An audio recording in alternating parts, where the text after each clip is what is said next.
దాన్ని కొనసాగిద్దాం. ఇప్పుడు సమయం లేదు, టక్క వెళ్ళిపోదాం. వెళ్ళారా? పోయిన వారం మీకేం చెప్పలేదు నేను.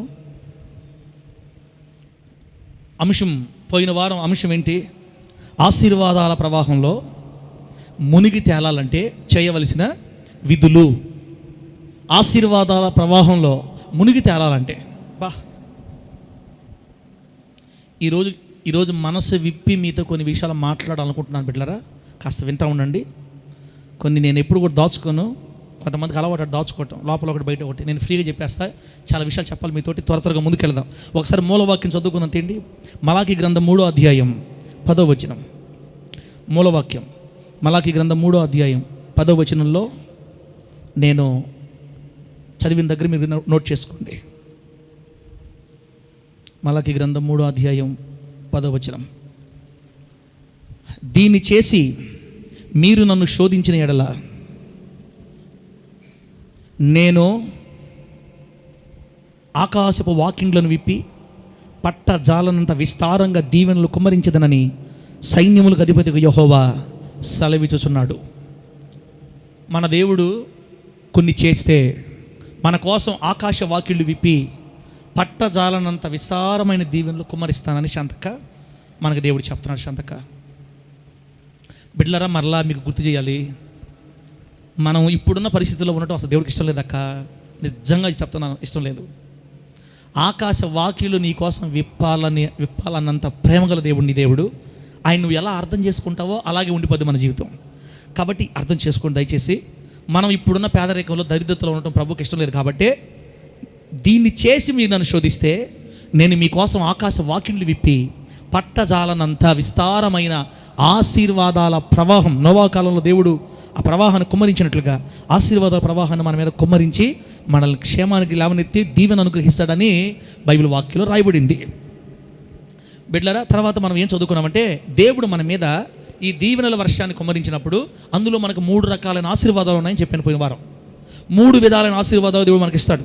వాటిలో మొదటిది spiritual blessings, physical blessings, livelihood blessings. అంటే ఆత్మ సంబంధమైన దీవెనలు, భౌతికమైన శారీరక దీవెనలు, జీవనోపాధి దీవెనలు. ఈ 3 విధాల దీవెనలు దేవుడు మనకి ఇస్తాడని చెప్పి నేను మీకు చెప్పాను. స్పిరిచువల్ బ్లెస్సింగ్స్ అంటే ఏంటి? నంబర్ 1 ఆత్మ సంబంధమైన దీవెనలు. మొదటిది ఏంటంటే మంచి సువాసన కలిగిన సాక్షి జీవితం. యేసు ప్రభు వారు మనల్ని దీవించడం స్టార్ట్ చేస్తే ముందు మనల్ని దేంట్లో దీవిస్తాడు తెలుసా? మన ఊరిలో మనకు మంచి సాక్ష్యం ఇస్తాడు. ఊరిలో సాక్ష్యం లేకుండా ఆత్మ సంబంధం ఆశీర్వాదం రాదు, అభివృద్ధి రాదు, భౌతికమైన అభివృద్ధి రాదు. ఒకడు దేవునికి ఇష్టడుగా ఉండని ఎడల దేవుడు ఆ వ్యక్తిని దీవించలేడు. మనం ఆయనకి ఇష్టడుగా బ్రతికే శక్తిని కూడా దేవుడే ఇస్తాడు మనకి. అదిగో అదే చెప్తుంది, నేను మీ కొరకు ఆకాశ వాకిండ్లు విప్పితే మీ ఊరిలో కల్లా మీరు సువాసన, మంచి పరిమళించే వాసన మాదిరిగా మీ సాక్ష్యం కాపాడుకుంటారు, మీరు మంచి విలువను కాపాడుకుంటారు, భక్తిలో ఒక స్థాయికి వెళ్తారు అని దేవుడే మనకు చెప్తున్నాడు. రెండోది ఏముందంటే, మనం చాలాసేపు ఎక్కువసేపు పెడుతున్నాం, అప్పుడప్పుడు నన్ను చూపిస్తుండాలి. భక్తిలో స్థిరత అంటే అటు ఇటు కదిలిపోయే భక్తి కాకుండా నిన్ను నిలకడగా నిలబెట్టి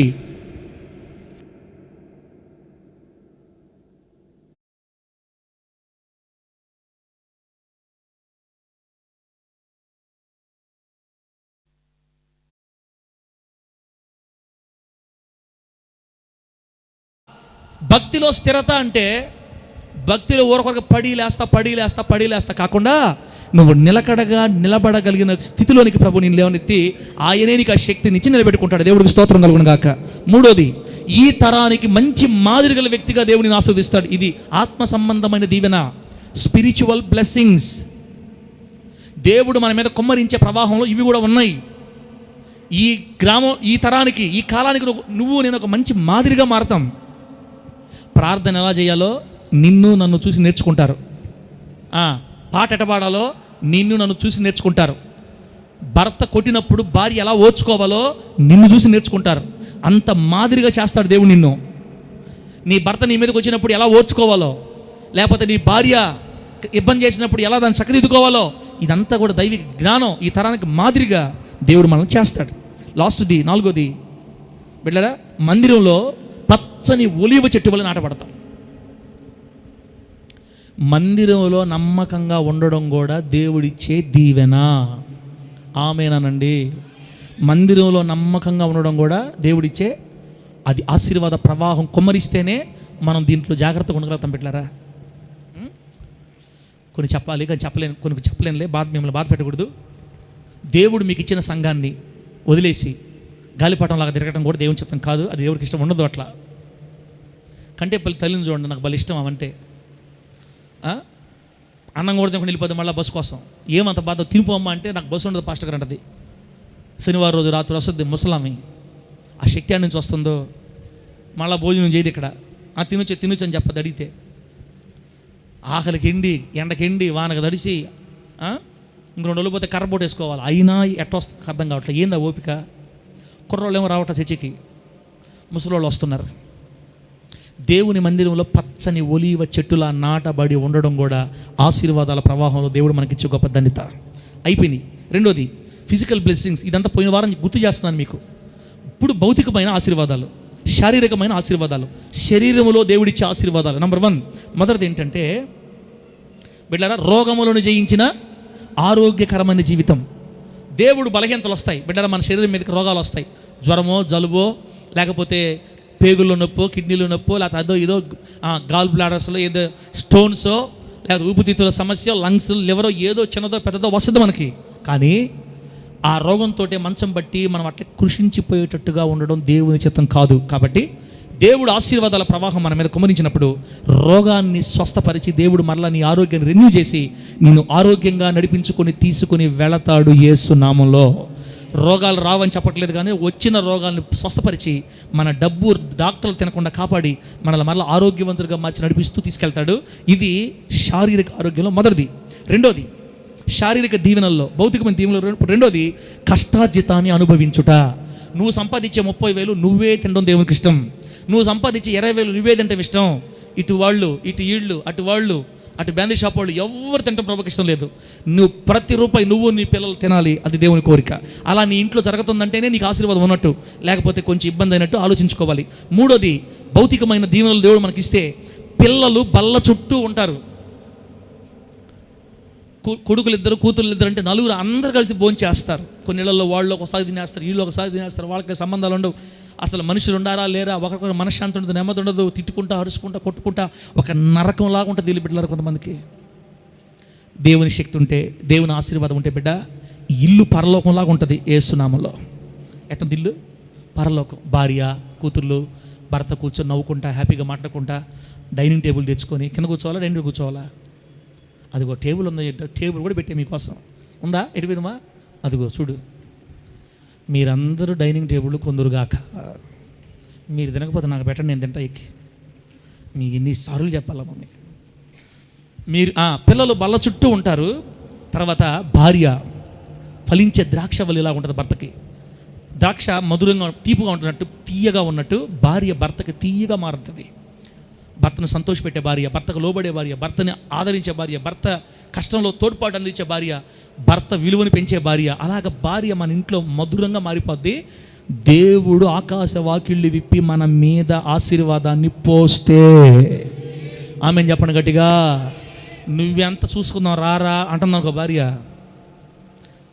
నువ్వెంత నేనెంత చూసుకున్నావు రారా అంటుందనుకో, ఇంకా ఆ ఇంటి మీద ఆశీర్వాదాలు దేవుడు కుమ్మరించలేదు, ఓపెన్ చేయలేదు, వాకిళ్ళు తెరవలేదు.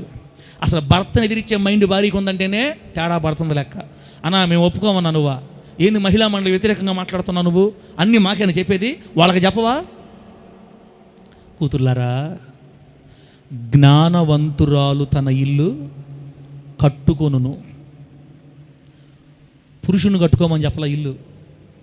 జ్ఞానవంతుడైన పురుషుడు ఇల్లును కట్టుకుంటాడని రాసుని ఉంటే నేను మీకు ఈరోజు వాక్యం చెప్పను. కూతుర్లారా, ఇల్లు కట్టబడాలన్నా మీ చేతుల్లోనే ఉంది.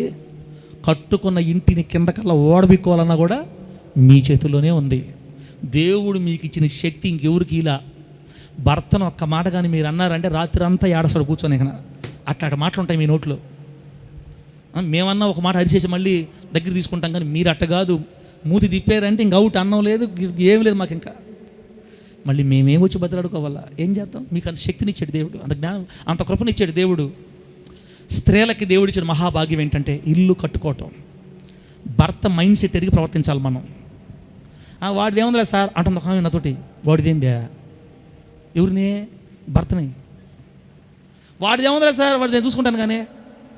అక్క వాడంటే ఊరక్క, వాడే మా ఇంట్లో వాడు. ఇంకా నాకు అర్థమైపోయింది, ఈ ఇంట్లో భర్త పెత్తనం లేదు, భారీ పెత్తనం ఉంది. ఎంత భారీ పెత్తనం ఉన్నా వాడు వీడు అంటారా సార్? మనం కాబట్టి మనిషి పట్టించుకోపక్కలేదు సార్, మాట్లాడుతుంటాను నేను. మా ఓడు అంటుంది, వాడు ఈడు.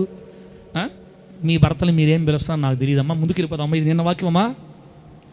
భార్య ఫలించే ద్రాక్షవల్లిలా, భర్త భార్యకి ఆశీర్వాదకరంగా, పిల్లలు మధురంగా, తిండి ఉన్నా లేకపోయినా, బట్ట ఉన్నా లేకపోయినా, ఇల్లు సమృద్ధి ఉన్నా లేకపోయినా, కుటుంబంలో ఉన్న ఈ నెమ్మది, ఆదరణ ఒక్క దేవుని దగ్గరే దొరకద్దు. మనకు ఆమె చెప్పండి గట్టిగా. ఈ సంతోషం, ఈ నెమ్మది, ఈ ఆదరణ దొరకాలంటే దేవుడు ఓపెన్ చేయాలా. దేన్ని? ఆకాశ వాకిళ్ళు విప్పి పోస్తే తప్ప నీకు ఆ సమృద్ధి రాదు, ఆ సంతోషం రాదు. నీకు, నీ భార్యకి, నీ పిల్లలకి ఎంత ఐక్యత కలగాలంటే ఆకాశపు వాకిళ్ళు తెరిచి పోస్తేనే నీకు ఆశీర్వాదం వస్తుంది. కూతుర్లు ఫోన్ చేయరు, కొడుకులు ఫోన్ చేయరు, ఎవరి కోళ్ళు అయిపోయి ఉంటారు. తల్లి బాధపడతా ఉంటుంది, నాతో మాట్లాడలేదే, పిల్లలు ఎట్టిపోయారు, ఏడుస్తూ ఉంటారు కొన్ని ఇళ్లలో. బిడ్డ ఒకసారి ఆలోచించుకో ఎక్కడ ప్రాబ్లం జరుగుతుందో. తర్వాత ఎన్నిది నెక్స్ట్ 4వది, అదిగో భౌతికమైన దీవెనలో శారీరక దేవుని 3 అంచెల కంచె నీ చుట్టూ, నీ పిల్లలు, నీ కుటుంబంలో ఉన్న వాళ్ళందరి చుట్టూ, నీకు కలిగిన ఆస్తి చుట్టూ 3 అంచెల కంచె. 3 అంచెల కంచె వేసి నా ప్రభు నిన్ను కాపాడతాడు. ఇందాక మేము ముత్తుకూరు నుంచి వస్తూ ఉంటే బిడ్డారా, కారు హ్యుండాయ్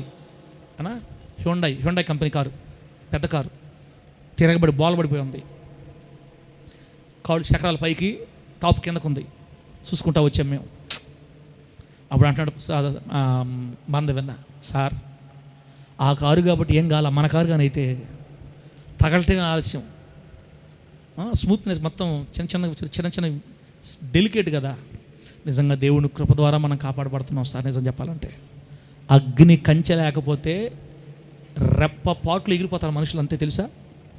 3 అంచెల కంచె వేసి నిన్ను నన్ను కాపాడుతున్నాడు దేవుడు. ఈ కంచె నీ జీవితాంతం నీకు ఉండాలంటే దేవుడు ఓపెన్ చేసి నీ మీద పోయాలా బిడ్డరా. అది నీకు దేవుడు ఇస్తాడు, ఖచ్చితంగా ఇచ్చున్నాళ్లే. లాస్ట్ది, నీ శరీరం మీద కానీ, నీ పిల్లల మీద కానీ, నీ ఇంటి మీద కానీ, నీ వ్యాపారాల మీద కానీ అపవిత్రాత్మ శక్తులకి దేవుడు అధికారము ఇవ్వడు. అపవిత్రాత్మ శక్తులపై నీకు జయమిస్తాడు దేవుడు. ఇవన్నీ భౌతికమైన దీవెనలు బిడ్డ. ఇందాక చెప్పింది ఆత్మ సంబంధ దీవెనలు, ఇప్పుడు చెప్పింది భౌతికమైన శారీరక దీవెనలు. లాస్ట్ జీవనోపాధి దీవెనలు కూడా ఉన్నాయి. లైవ్లీహుడ్ బ్లెస్సింగ్స్, ఇవి నిశ్చయంగా దేవుడు నీకు ఇస్తాడు అని నువ్వు నమ్మాలి. నంబర్ 1 జీవనోపాధి దీవెనలో మొదటిది, చేతి పనులు నిరంతరంగా అభివృద్ధి చెందుతాయి. వ్యాపారం క్రమక్రమంగా అభివృద్ధి చెందద్ది. వ్యవసాయం దీవించబడద్ది. ఉద్యోగ రంగాల్లో నిరంతరంగా నువ్వు అభివృద్ధి పొందుతూ వెళతావే సునామూలు. అంతే. ఎవరు దీవిస్తే? ఆకాశంలో ఉన్న దేవుడు తన వాకిలి విప్పితే పట్ట జాలనంత ఆశీర్వాదాల ప్రవాహం పోస్తే నీ మీద, నువ్వు ఒక్క పని చేత్తో పట్టుకుంటే అంతకంతకు 30 60 100 నీ చేతి పనైనా, వ్యాపారమైనా, ఉద్యోగమైనా, ఏది రంగంలో నువ్వు ఉన్నావో అది దీవించబడి తీరతది యేసు నామములో. వెనక్కి అడుగు ఉండదు, గుర్తుపెట్టుకో. 2 సంవత్సరాలు పనిచేసి వెనక్కి వచ్చేసావంటే బిడ్డ, మన రాంగ్ స్టెప్ వేసాం కానీ దేవుడు రాంగ్ స్టెప్ వేయలేదు. జాగ్రత్త పడాలి. రెండోది ఘనమైన ఇళ్ళు, మంచి ఇల్లు దేవుడు ఇస్తాడు, వస్తు వాహనాలు ఇస్తాడు, స్థలాలు ఇస్తాడు, పొలాలు ఇస్తాడు. ఇవన్నీ సంపాదించుకునే భాగ్యము సంపాదించుకున్నటకై మనకు సామర్థ్యం కలుగు చేసేవాడు దేవుడే. వీటన్నిటిని ఆశించిన వారికి, కోరుకున్న వాళ్ళకి దేవుడు ఆకాశ వాకిళ్ళు విప్పి ఎవరి మీదైతే పోస్తాడో వాళ్ళకే ఈ దీవెనలు వస్తాయి తప్ప.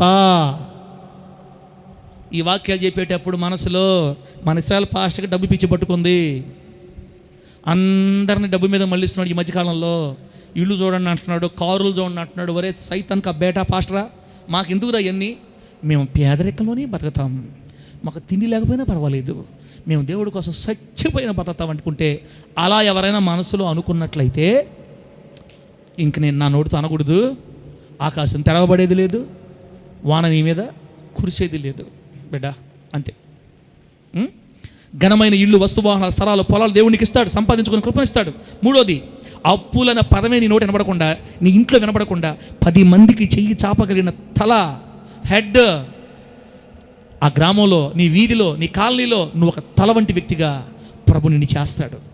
డేవిడ్ దగ్గరికి ఎవరు వచ్చి అడిగినా ₹1,00,000 అడిగితే వెంటనే ఇచ్చే స్థితి దేవుడు పెట్టకేస్తాడు. ఇదంతా జరగాలండి, ఎప్పుడు జరగద్ది, ఇదంతా ఎప్పుడు జరగద్ది? ఆకాశ వాకిళ్ళు దేవుడు విప్పితేనే జరుగుతుంది. 4, పట్టణములో స్థిరపడుట. ఆశపడితే నాకు సిటీలో ఇల్లు కావాలి ప్రభువా, నేను సిటీలో సెటిల్ అవ్వాలి ప్రభువా, నా పిల్లలు బాగా చదువుకోవాలి ప్రభువా, నన్ను అక్కడ దీవించు ప్రభువా, నువ్వు పట్టణంలో దీవిస్తా అని చెప్పావు కదా అని అడిగామనుకో, ఇదిగో పట్టణంలో కూడా నేను దేవుడు దీవిస్తాడు, స్థిరపరుస్తాడు. అది ఎప్పుడు జరగద్దంటే ఆకాశ వాకిళ్ళు విప్పి నీ మీద పోస్తే తప్ప జరగదు అది.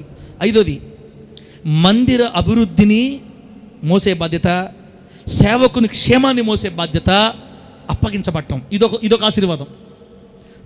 జీవనోపాధి సంబంధమైన దీవెన. మందిరం గురించి అపేక్ష ఎక్కువైపోతూ ఉంటుంది నీకు. మందిరంలో ఇంకేముంది, మందిరంలో ఇంకేం చేయాలి, సేవకుని మనం ఏం చేయాలి, ఏం చేయగలుగుతాం తెలియకుండానే నీకు ఎక్కువ ఆలోచనలు వస్తూ ఉంటాయి.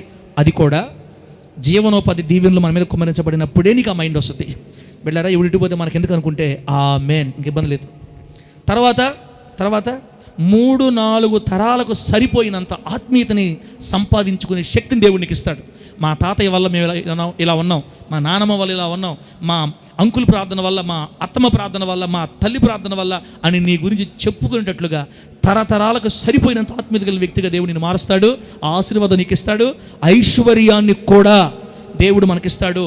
మన పిల్లలు తిన్నా తరగనంత ఆస్తిని నీకు ఇవ్వాలన్నది దేవుడి కోరిక. అదే ఆయన ఆశీర్వాదంలో దాగుంది. అది కావాలనుకుంటే దేవుడు ఆకాశ వాకిళ్ళు విప్పితే తప్ప దాన్ని మనం పొందుకోవడం కష్టమని వాక్యం సెలవిస్తుంది. లాస్ట్ మాట, జీవనోపాధి దీవెనలో లాస్ట్ మాట, దేవుని రాజ్య వ్యాప్తిలో స్తంభంగా. దేవుని రాజ్య వ్యాప్తిలో స్తంభంగా నిన్ను చేస్తాడు. సంఘంలో ఒక స్తంభంగా మారిపోతావు తల్లే. ఈ సంఘంలో ఏం జరగాలన్నా నువ్వు ఉంటావు ఆ పనిలో. అటు చేస్తాడు దేవుడు నిన్ను. ఇక్కడ ఏదైనా పని జరగాలంటే నువ్వు ఉంటావు. నిన్ను అలా మెయిన్ చేస్తాడు దేవుడు. ఒక బాధ్యత గల వ్యక్తిగా మారుస్తాడు. సంఘానికి వెన్నెముక వంటి వ్యక్తిగా మారుస్తాడు. సంఘానికి పిల్లర్లుగా మారుస్తాడు. సంఘానికి గోడల వంటి వ్యక్తిగా మారుస్తాడు. నువ్వు దేవుని సన్నిధిలో, దేవుని రాజ్య వ్యాప్తిలో ఒక బలమైన వ్యక్తిగా మారుతావు. ఇవన్నీ కూడా జీవనోపాధి దీవెనలు. ఇవి కూడా మనం అనుభవించాలంటే ఈ పై 3 విధాలైనటువంటి ఆశీర్వాదాలు మనం సమృద్ధిగా అనుభవించి అనేకులకు ఆశీర్వాదకరంగా, దీవెనకరంగా, క్షేమకరంగా మనం మారాలి అనుకుంటే మూలవాక్యంలో ఉంది, దీన్ని చేసి నన్ను శోధించిన ఎడల ఆకాశవాక్యం విప్పుతాను అని చెప్పాడు దేవుడు. బిడ్డలారా, ఇప్పుడు మనకు ఉన్న సమస్య ఏంటంటే, సార్ నువ్వు ఒకసారి ఏం చెప్పావంటే, మనం కష్టము, పాపాన్ని జయించడం కష్టము, భక్తి చేయడం కష్టం, మన వల్ల కాదని కొన్నిసార్లు నువ్వు చెప్తున్నావు. మన వల్ల ఎక్కడవుతుంది సార్, దీన్ని చేసి అంటున్నావు. మనం ఎలా చేయగలుగుతాం అసలు అంటే, అందుకే చెప్పాను బిడ్డ, మనం చెయ్యగలిగినవి కొన్ని ఉన్నాయి, అవి చెయ్యాలి. మనం చెయ్యలేనివి కొన్ని ఉన్నాయి, వాటిని దేవుడు చేసేసాడు. మనం చేయగలిగినవి ఏమిటో గుర్తుపెట్టుకొని వాటిని చేస్తే, ఇదిగో నీ కొరకు దేవుడు డోర్ ఈరోజే ఓపెన్ చేస్తాడు. ఈరోజే నువ్వు ఆ అద్భుతాలు కళ్ళతో చూడడం ప్రారంభిస్తావు యేసు నామంలో. దేవునికి మహిమ కలుగును గాక. ఒకసారి యేసుక్రీస్తు వారు ఏమన్నాడో చూడండి. మత్తయి సువార్త 11 ఏంటండి? మత్తయి సువార్త 11. ఇప్పుడు మన వాక్యం స్టార్ట్ అయింది. మత్తయి సువార్త 11వ అధ్యాయం 30వ వచనం. మత్తయి సువార్త 11వ అధ్యాయం 30వ వచనంలో ఏముందంటే, లాస్ట్ వచనం, ఏలయనగా నా కాడి సులువు. కృపాకర్, దేవుని కాడి ఎట్లా ఉంది? సులువు. నా భారం తేలికగా ఉన్నది. దీన్ని చేసి నన్ను శోధించు, నేను నీకోసం ఆకాశవాక్యం చెప్తా. ప్రభువా నేను చేయగలనా? నా వల్ల అవుతుంది అంటావా? అవుతుంది బిడ్డ. నా కాడి తేలిక, నా భారం నీకు సులువు. నేను చేయలేను అనుకోబాకు. నువ్వు చేయగలిగింది మాత్రమే నీ భుజాల మీద మోపుతున్నా నేను. చాలా సులువు, చేయొచ్చు, చెయ్యాలి కూడా. నువ్వు చేస్తే నీకోసం నేను డోర్ క్లోజ్ చేస్తా, ఓపెన్ చేస్తా. బైబిల్లో ఒక మాట ఉందక్క, ఆయన మన ఎదుట తలుపు తీస్తే ఇక మరలా దాన్ని మూసేవాడు ఈ భూమి మీద ఇంకెవడు లేడేసినామలో. ఒకవేళ దేవుడు కనుక నీ విషయంలో, నా విషయంలో డోర్ క్లోజ్ చేస్తే ఇక దాన్ని మళ్ళా తెరిచేవాడు ఎవడు లేడు. మనుషులు మనకి ఏమీ చేయలేరు, గుర్తుపెట్టుకోండి. మనుషుల వల్ల నువ్వు ఎప్పుడు వృద్ధిలోకి రావు. నిన్ను వృద్ధి చేసేది కేవలము దేవుడే. అందుకే మనం దేవుని కోసం బ్రతకాలి, దేవుని కోసం మనం తీర్మానాలు చేసుకోవాలి, దేవుని కోసం మనం అడుగు కట్టుకోవాలి బిడ్డ. ఇప్పుడు ఏమంటున్నాడు దేవుడు? నా భారం సులువే, నా కాడి చాలా తేలిక బిడ్డ, నువ్వు మొయ్యాలి దాన్ని. అయ్యా సులువా? అయితే మోస్తానయ్యా, అయితే మోస్తాను. బిడ్డరా, ఇప్పుడు నేను మీకేం చెప్తానంటే, సులువుగా మోసేవేంటో చెప్పే ముందు బైబిల్ గ్రంథంలో మనం మొయ్యలేని భారాలు కొన్ని ఉన్నాయి. ధర్మశాస్త్రంలో కూడా కొన్ని మొయ్యలేని భారాలు ఉన్నాయి. ఏది? మోషే గారికి దేవుడిచ్చిన ధర్మశాస్త్రంలో కొన్ని మొయ్యలేని భారాలు. పాత నిబంధన అంతా ఇదే. అదేంటంటే కొన్ని చెప్తాను, రాసుకోండి టకటక, కొన్ని చెప్తాను, గుర్తుపెట్టుకోండి. లేకపోతే కుష్ఠరోగులు గనక పొరపాటున ఊళ్ళోకి వచ్చారనుకోండి, పాత నిబంధన ప్రకారం, ధర్మశాస్త్రం ప్రకారం కుష్ఠరోగులు గనక ఊళ్ళోకి వస్తే పరివినక రాళ్లతో కుట్టి చంపేయాలి వాళ్ళని. ఎవరిని? కుష్ఠరోగుల్ని. ఈ మాట ఎక్కడుందో తెలుసా? లేవి కాండంలో ఉంటుంది. మోషేతో దేవుడు చెప్పాడు, కుష్ఠరోగులు ఊళ్ళోకి వచ్చారంటే రాళ్లతో కొట్టిన వాళ్ళని. ఇప్పుడు కానీ కుష్ఠరోగులు రాళ్లతో కొట్టామనుకో, ఈ యేసయ్య మాకొద్దు, ఈ దేవుడు మాకొద్దు అంటారు. ఇప్పుడైతే అది మనకి ఇలా ఆ రోజుల్లోని ఇజ్రాయేలీలకు దేవుడు ఇచ్చాడనమాట. ఆ ఆజ్ఞలు ఇజ్రాయేలీలకే, సార్వత్రిక సంఘానికి కాదు, వాళ్ళకి. అది కూడా ఇప్పుడు నిర్వర్తించట్ల వాటిల్ని, అప్పుడు నిర్వర్తించారు, అప్పుడు చేశారు. అంటే మనుషులు మొయ్యలేని భారాలు మోపాడు దేవుడు ఆ రోజుల్లో వాళ్ళ మీద. ప్రభుకు అర్థమైపోయింది, నా బిడ్డలు నా భారాన్ని మొయ్యలేకపోతున్నారు, దీన్ని నేను సులువు చేయాలి అని అనుకొని కొత్త నిబంధనలో మనకి సులువు చేసేసాడు భారాన్ని. పాత నిబంధనలో ప్రజలు మొయ్యలేకపోయేవాళ్ళు తల్లి. కుష్ఠరోగులు ఊళ్ళోకి వస్తే ఏం చేయాలక? రాళ్లతో కొట్టాలి వాళ్ళని. 2, ఒకవేళ పొరపాటున వ్యభిచారం చేస్తా కనుక స్త్రీ పట్టబడింది అనుకో, ఏం చేయాలి? ఇంకా ఆ పాపానికి క్షమాపణ లేదు, ఇంకా ఆ పాపానికి విరుగుడు లేదు. గొర్రె పిల్లలను బలిచ్చి మళ్ళీ పాపం చేసుకుందామనే ఛాన్స్ లేదు. ఆ అమ్మాయిని తీసుకెళ్ళి రాళ్లతో కొట్టి చంపేయాలి. పాత నిబంధనలో ధర్మశాస్త్రంలో దేవుడు మనుషులు మొయ్యలేని భారాలు పెట్టాడు. ఆయన అట్లా ఎందుకు పెట్టాడో కూడా నేను తర్వాత చెప్తానులే మీకు. ఆయన అలా ఎందుకు పెట్టాడంటే, ఒకసారి వినండి. ప్రపంచంలో జనాభా విస్తరించిపోయారు. ప్రపంచంలో విస్తరించిన జనాభా అంతా వాళ్ళకి ఇష్టం వచ్చిన దేవుళ్ళు ఏర్పాటు చేసుకున్నారు. వాళ్ళకి ఇష్టం వచ్చిన రూపాలు పెట్టుకున్నారు, వాళ్ళకి ఇష్టం వచ్చిన పేర్లు పెట్టుకున్నారు. వాళ్ళు దేవుళ్ళు కొలుసుకుంటున్నారు. ఇప్పుడు సృష్టికర్త కనుమరుగు అయిపోయాడు లోకంలో. సృష్టికర్త ఎవరో మనిషికి అర్థం కావట్లా. అందుకని తన కొరకు ఒక జాతిని ఏర్పాటు చేసుకున్నాడు దేవుడు. ఆ జాతి అబ్రహాములో నుంచి వచ్చిన జాతి. దేవునికి స్తోత్రం కలుగునుగాక. వీళ్ళు దేవుని కోసం ప్రతిష్ఠించబడ్డారు, వాళ్ళు దేవుని జాతి. అందుకని తన ప్రజలు తనని ఎక్కడ వదిలిపెట్టి వెళ్ళిపోతారేమోనని వాళ్ళని భయపెట్టడానికి దేవుడు ఆ రూల్స్ ఆ రోజుల్లో పెట్టాడు. ఆ రూల్స్ పెట్టాడు కాబట్టి వాళ్ళు భయంతో దేవుని కోసం కొంతమంది అయినా నిలబడగలిగారు. అందరు నిలబడకపోయినా కొంతమంది అయినా భయభక్తులు కలిగి దేవుని కోసం జీవించారు ఆ రోజుల్లో. అది మోయలేని భారం. వ్యభిచారం మందు పట్టబడితే రాళ్ళతో కూడా చంపాలి. 3వది, ఇవన్నీ మీకు లేవి కాండంలో కనపడతాయి. స్త్రీలు బహిష్టి అయిన స్త్రీ అని రాస్తారు. అంటే మరి నెలసరి టైం వస్తుంది కదా, ఆ నెలసరి టైం వచ్చినప్పుడు ఆ స్త్రీని 7 రోజులు ఆ స్త్రీకి దూరంగా ఉండాలి. ఒక మనిషిని ఎలేసినట్టుగా పెట్టాలి. ఆ మనిషిని ఒక రూమ్లోనో గుడ్డగట్టు, పో సైతాన్ కబ్బెట్ రా మాతో చూడకూడదు, నీకు అన్నం కూడా ఇసిరేస్తాం కింద నుంచి. 7 రోజులు ఆమె అపవిత్రంగా ఉండాలంట. బైబిల్లోనమ్మా. తిరిగి మళ్ళీ ఆమె శుద్ధి అవ్వాలి. మళ్ళీ 7 రోజుల తర్వాత మళ్ళీ ఆమె మీద నీళ్ళు చల్లాల. నిజానికి స్త్రీకి అది ఒక క్రమం, దేవుడిచ్చిన క్రమం. ఆమె శరీర వ్యవస్థను బట్టి దేవుడు ఆమెకు పెట్టిన క్రమం అది. ఒక స్త్రీ అలా ఉంటేనే ఆమె జీవితం ముందుకు సాగద్ది. ఎంత బాధ చూడండి, ఎంత మోయలేని భారం నిజంగా. అది ఇప్పుడు కానీ ఉంటే ఏసీ దగ్గర ఒకరు కూడా రారక్క, ప్రభు దగ్గర ఒకరు కూడా రారు. బహిష్టి అయిన స్త్రీని 7 రోజులు అపవిత్రంగా ఎంచాలి, ఆమె దూరంగా పెట్టాలి. 7 రోజుల తర్వాత శుద్ధి నుండి మళ్ళీ అప్పుడు ఆమె చేర్చబడాలన్నమాట, మనుషుల్లోకి రావాలి. చూడండి. తర్వాత 4వది, అమ్మాయికి వివాహం చేస్తారు. బిడ్డారా, నేను కొంచెం చెప్పాలి, ఇది మీకు ఇబ్బందిగా ఉన్నా కొంచెం అర్థం చేసుకోండి. అమ్మాయికి పెళ్లి చేస్తారు. అమ్మాయికి పెళ్లి చేసిన తర్వాత మొదటి రాత్రి జరగద్ది. ఈ మొదటి రాత్రి జరిగినప్పుడు కన్యత్వపు పరీక్ష జరగద్దంట. ఆ రోజులు జరిగేది, ఇప్పుడు లేదులే. అంటే మా అమ్మాయి ఇప్పుడే పెళ్ళయింది, ఇంతవరకు ఏ పురుషుని కూడాలా, నా బిడ్డ పవిత్రురాలు అని తండ్రి, అంటే ఆ అమ్మాయి తండ్రి ఆ రోజు రాత్రి గడిచిన తర్వాత ఆ కన్యత్వపు లక్షణాలు తీసుకొచ్చి చూపించాలంట. ఏంది అంత బాధ ఇది? ఏం రూల్ చెప్పండి? ఇది మనకు కాదు, ఆ రోజుల్లో ఉన్న ఇశ్రాయేలీలకి దేవుడు పెట్టాడు. వాళ్ళు దేవుని మార్గాల నుంచి దూరం వెళ్ళిపోకుండా, అన్యుల మార్గాల్లో కలిసిపోయి విగ్రహారాధనలో పడిపోకుండా తన సొత్తుగా బ్రతకాలని దేవుడు వాళ్ళకి కాస్త గట్టిగా కఠినమైన ఆజ్ఞలు పెట్టాడు. వింటుంటేనే బాధగా ఉంది మనకి ఈ రోజుల్లో. ఒకవేళ అబ్బాయికి డౌట్ వచ్చిందనుకో, ఈ అమ్మాయి ఇప్పుడు కాదు ఎప్పుడు చెడిపోయింది, పెళ్లికి ముందే ఈ అమ్మాయి చెడిపోయింది, ఇదిగో ఈ అమ్మాయిలో కన్యత్వ లక్షణాలు లేవు అని కానీ అల్లుడు కానీ కేసు వేస్తే ఆ అమ్మాయి తండ్రి ఆ రోజు రాత్రి జాగ్రత్తగా బట్టలు జాగ్రత్త చేసి తీసుకొచ్చి చూపియాలా. ఆ కన్యత్వపు లక్షణాలు కనుక చూపించకపోతే ఈ అమ్మాయిని యాజకుడి దగ్గర తీసుకొని వెళ్ళి నీళ్లు తాగిస్తారు. యాజకుడు ప్రార్థన చేసి నీళ్లు ఇస్తాడు. ఆ నీళ్లు తాగితే ఆ అమ్మాయి కనుక వివాహానికి ముందు ఎక్కడైనా పొరపాటు పాపం చేసి ఉంటే వివాహం ముందు ఆ అమ్మాయి నడుము పడిపోయి చచ్చిపోద్ది, అక్కడికక్కడ చచ్చిపోద్ది.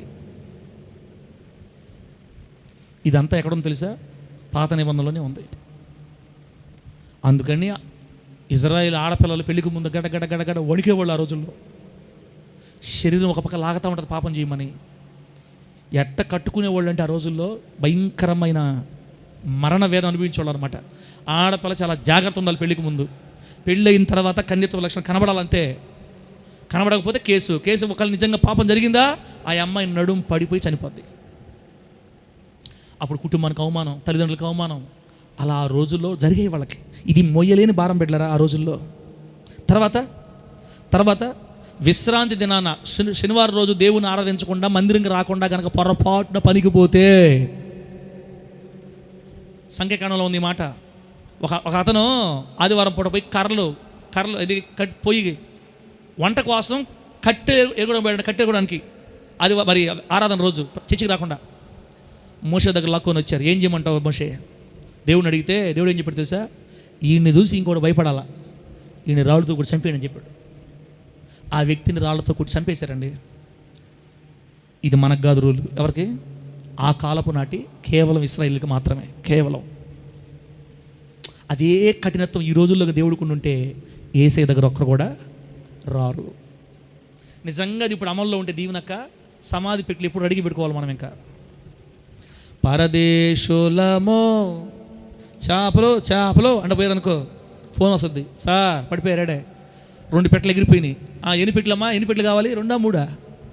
2 పెట్టెలు సార్, ఎత్తుకురండి. చర్చికి రాకుండా చేపలు అమ్ముకుంటారు భక్తులారా. చర్చికి రాకుండా చేపలు అమ్ముకున్నట్టు అయిపోయింది, పోయారు మీ టైం, మీ ప్రాణం పోయింది, ఇంకా రండి. సమాధి పెట్టి వ్యాపారం బాగా జరగద్ది అట్టగానే ఉంటే, ఆ రోజుల్లాగా ఉంటే.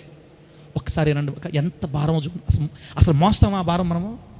ఒకవేళ అదే రూలు ఇప్పుడు అమల్లో ఉండుంటే మనం మొయ్యలేం.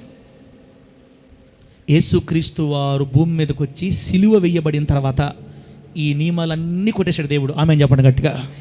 ఆయన రక్తం కార్చడం వల్ల ఇంక ఇదంతా ఇశ్రాయేలు కూడా లేదు, ఇప్పుడు అది తీసేశాడు దేవుడు. అయినా కొంతమంది అక్కడక్కడ అనుసరిస్తుంటారు. ఇప్పుడు ఎవరు వినట్టు మాట వినట్లేదులే. తర్వాత బిడ్డలరా, కొంచెం అసహ్యంగా ఉంటుంది వినండి, అయినా తప్పదు. ఎవరన్నా మనుషులు మానవ మృగాలుగా మారి జంతువులతో పాపం చేశారు అనుకోండి, జంతువుని రాళ్ళతో కూడా చంపేయాలా, ఆ మనిషిని కూడా రాళ్ళతో కూడా చంపేసేయాలా. ఇది పాత నిబంధన సత్యం. జంతు శయనము చేసిన వాడిని రాళ్ళతో కూడా చంపాలి. ఆ జంతువుకి ఏం తెలిసిన పాప? జంతువుకి ఏం తెలుసు చెప్పండి? జంతువుని కూడా చంపేయాలంతే. అది ఆ రూల్, ఆ రోజు రూలు. బిళ్ళరా, ఒకవేళ ఏదన్నా చిన్నదో పెద్దదో పొరపాటు చేశారో పాపం చేశారు అనుకోండి, ఏది పనిష్మెంట్, శిక్ష లేకుండా, మరి కొన్ని పాపాలకైతే ఇక మనకి పరిహారమే లేదు, డైరెక్ట్ చంపేయటం, మనుషులు చంపేయటమే. ఆ పాపాలు కాకుండా పరిహారం ఉండే పాపాలు ఏదైనా చేశారనుకోండి, ఖచ్చితంగా గొర్రెనో కోడిదూడనో పావురాన్నో తీసుకొచ్చి బలియాలి. అలా బలిస్తేనే దేవుడు ఒప్పుకుంటాడు, లేకపోతే ఒప్పుకోడు దేవుడు. ఆ రోజుల్లో పాపం చేయటం, బలి ఇయటం, మళ్ళీ పాపం చేయటం, మళ్ళీ బలి ఇయటం. బలి ఇయలేదా అయిపోయింది వ్యాపారం. ఇంకా ఆ నియమాలు ఈ రోజుల్లో కానీ ఉండుంటే మన చర్చిలో నేను ఒక్కడనే పాటలు పాడుకునేవాడిని. లాస్ట్కి పాస్టర్మ కూడా రాదు చర్చికి. పోవాయా స్వామి, ఏంది ఆ దేవుడు మరి అంత ఘోరంగా పెట్టిన నియమాలు, రూల్స్, అసలు ఇదేం రూల్స్? కానీ బిడ్డలారా, కొన్ని వందల సంవత్సరాలు ఇశ్రాయేలీయులు వీటిని పాటించారు తెలుసా? యేసుక్రీస్తు వారి కాలంలో కూడా ఈ రూల్స్ అమల్లో ఉన్నాయి. అందుకే కదా వ్యభిచారం పడబడిన స్త్రీని రాళ్ళతో కూడా చంపడానికి తీసుకొచ్చింది వాళ్ళు. యేసుక్రీస్తు వారి భూమి మీద దిగి అడ్డంగా చీల్చడి రూల్స్ని యేసునామాలు. అంతే. వీటి వల్ల నా బిడ్డలు నా దగ్గర ఉండలేరు. ఇది మొయ్యలేని భారం, వెయ్యలేని భారం. వీటి వల్ల నా బిడ్డలు ప్రభు నా కోసం బతకలేరు. ఈ శిక్ష అంతా నా మీద వేసుకొని ఇప్పుడు నేను నా బిడ్డలతో కొత్త నిబంధన చేస్తాను. ఇక నుంచి నేను ఇచ్చే భక్తి, ఇక నుంచి నేను ఇచ్చేది నా బిడ్డలకు సులువుగా ఉండాలి. ఆమె చెప్పండి గట్టిగా. మోయలేని విధంగా కాదు, మోసే విధంగా ఉండాలి. నా బిడ్డలకి నా భారం తేలిగ్గా ఉండాలి. ఇంత చదివాము, వాక్యం చదివాము, మత్తయి 11:30. ఏం చదివాము?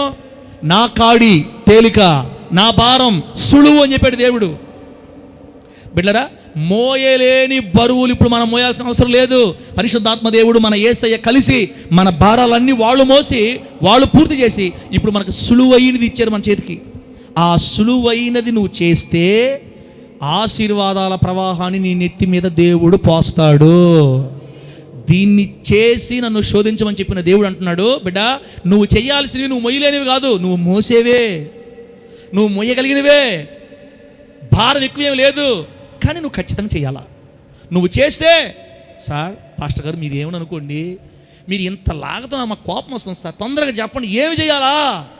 చేస్తే పోయిన వారం చెప్పలా, ఇప్పుడు అరగంట అయిపోయింది, ఇంకెప్పుడు చెప్తావు, చేసేదే వచ్చేసే దగ్గరికి. దీన్ని చేసి నన్ను శోధించిన ఎడల దీవెనక నీ నెత్తి మీద దేవుడు ఆకాశ వాకిళ్ళు విప్పి పట్ట జాలనంత విస్తార ఆశీర్వాద ప్రవాహాన్ని కొమ్మరిస్తాడు యేసునామములో. ఇప్పుడు మా దీవెనకి ఏమంటుందంటే, తాడేపులు దీవెనక ఇంకేం పోస్తాలే నాయన, పొళ్ళు రాలిపోయినాయి, ఇంటికి పోయింది, ఇంకేంది నా మీద పోసేది, ఇంకా పోసినా నేను పెద్ద సాధించేది ఏముందో చెప్పు. అటు అనవాక దీవెనక మనం ఎందుకు కొన్ని పొందుకోలేమంటే మనకు తెలిసినా నమ్మలేక.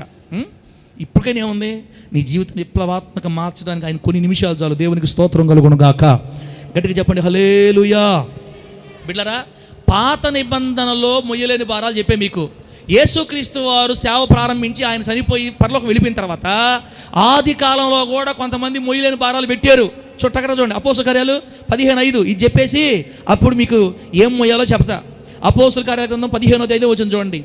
కొత్త నిబంధనలో అనగా యేసు ప్రభు ఆ తర్వాత కొంతమంది వచ్చి క్రైస్తవుల్లో అట్ట కాదు, ఈ భారాలు మొయ్యాలి, ఇట్లా చేయాలి, భక్తి అంటే ఇది, అసలు అట్ట చేయకపోతే భక్తే కాదు, దేవుడు దీవించడం మనల్ని ఎవరు చెప్పారు నీకని ఇబ్బంది పెడుతున్నారు.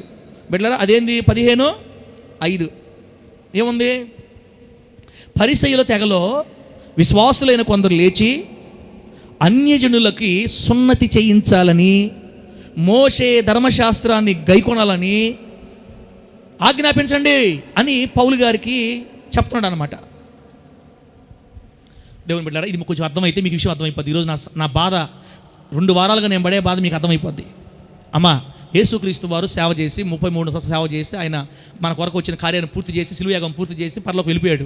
ఆ తర్వాత 12 మంది శిష్యులు సేవ స్టార్ట్ చేశారు. తర్వాత దేవుడు 1000 మందికి విస్తరించి సంఘం అభివృద్ధి చెందుతా ఉంది. ఆ రోజుల్లో అపోస్తులు బోధిస్తూ ఉన్నప్పుడు ఈ అపోస్తులు కొంతమంది వ్యతిరేకంగా లేచారు. ఎవరంటే పరిసయ్యులలో నుంచి మారు మనసు పొందిన కొందరు విశ్వాసులు, యూదులు. పరిసయ్యులు అంటే ఎవరమ్మా? యూదులలో పాస్టర్లు అనమాట, దేవాలయంలో బోధించేవాళ్ళు. వీళ్ళలో కొంతమంది యేసుప్రభు నమ్ముకున్నారు. ఈ నమ్ముకున్న వాళ్ళు లేచి ఏమంటున్నారంటే, ఇదిగో ఏంది అంత ఈజీగా బోధిస్తున్నారు సువార్త మీరు, అట కాదు అయ్యారా, మన యోధా మతాన్ని కలుపుకుందాం. మనం ఏం చేద్దామంటే, ఎవరైతే యేసుప్రభు నమ్ముకుంటున్నారో అన్ని జనుల్లో వాళ్ళందరికీ సున్నతి చేయించాలి మీరు, అప్పుడే మనం పరలోకం పోతాం చెప్పాలి. మీరు సున్నతి పొందాలి, అప్పుడే పరలోకం పోతాం అని చెప్పండి అని కొత్త బోధ తీసుకొచ్చారు వీళ్ళు. అంత మాత్రమే కాదు, మోషే ధర్మశాస్త్రంలో ఏమేమైతే రాయబడ్డాయో అవి కూడా మనం అనుసరించాలా. అంటే క్రైస్తవం అనుసరించాలి, యోధా మతం అనుసరించాలి. మనం అంటే వ్యభిచారం చేస్తే రాళ్ళతో కొట్టాలా, కుష్ఠరోగులు తని తనవాలా, నేను చెప్పాను కదా, అన్నీ చేయాలా. అటు ధర్మశాస్త్రం అనుసరించాలి, ఇటు సున్నత కూడా చేసుకోవాలి. అన్ని జనుల్లో మారు మనసు పొందే వాళ్ళకి ఈ 2 మనం చేయాల్సిందే అని చెప్పాను. అది పెద్ద గలభ అయిపోయింది ఆ రోజుల్లో. ఏంది నిజమేనా, ఏది చేయాలి, ఎలా చేయాలి? బిడ్డలారా, ఆ తర్వాత మనం కిందకి వెళ్తే చూడండి, చివరికి ఏం చేయాలి అర్థం కాక అందరూ కలిసి మరి పేతురు, యోహాను, యాకోబు వీళ్ళందరూ కూర్చొని మాట్లాడుకున్నారు. ఏం చెప్పాలి ఇప్పుడు, నిజమేనా వాళ్ళు చెప్పినట్టు మనం సున్నతి చేపిద్దామా అని. బిడ్డలారా, వాళ్ళు అనుకొని ఏం చేశారంటే చూడండి 16 రోజున చూడండి,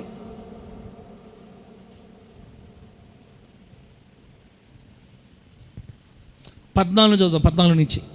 అన్ని జనుల్లో నుండి దేవుడు తన నామం కొరకు ఒక జనమును ఏర్పరచుకొనుటకు వారిని ఎలాగూ మొదట కటాక్షించనో సిమియోను వివరించి ఉన్నాడు. ఇందుకు ప్రవక్తల వాక్యములు సరిపడి ఉన్నవి. ఎట్లనగా, ఆ తర్వాత నేను తిరిగి వచ్చేదను, మనుషుల్లో కడమవారును నా నామము ఎవరికి పెట్టబడినో ఆ సమస్త అనుజనులను ప్రభువును వెతకున్నట్లు పడిపోయిన దావీదు గుడారమును తిరిగి కట్టెదను, దాని పాడైన వాటిని తిరిగి కట్టి దాన్ని నిలువ పెట్టేదనని అనాది కాలము నుండి ఈ సంగతులను తెలియపరిచిన ప్రభు సెలవిస్తున్నాడు అని వ్రాయబడి ఉన్నది అని చెప్పి.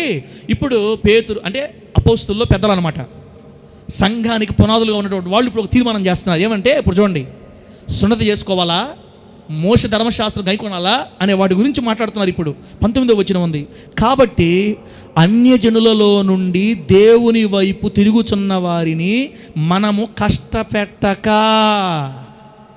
ఇప్పుడు కొత్త నిబంధన యేసుక్రీస్తు వారు సులువుగా మారుస్తున్నాడు. ఈ మాటతో చూడండి, పాత నిబంధనలో మోయలేని భారాలు కొత్త నిబంధన యేసుక్రీస్తు వచ్చిన తర్వాత ఇప్పుడు సులువుగా మార్చేస్తున్నాడు.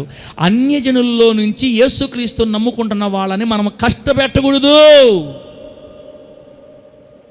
కష్టపెట్టకూడదని ప్రభువు చెప్తుంటే, వ్యభిచారి నువ్వు నరకానికి పోతావని బోధించమంటున్నావు నువ్వు. అన్యజనుల్లో నుంచి యేసు వైపు తిరుగుతున్న వారిని కష్టపెట్టక ఏం చేయాలంట? విగ్రహ సంబంధమైన అపవిత్రతని, జారత్వాన్ని, గొంతు పిసికి చంపిన దానిని, రక్తమును విసర్జించుటకు వారికి పత్రిక వ్రాసి పంపవలెనని నా అభిప్రాయము అని చెప్పాడు పేతురు గారు. ఇప్పుడు కిందకు బండి.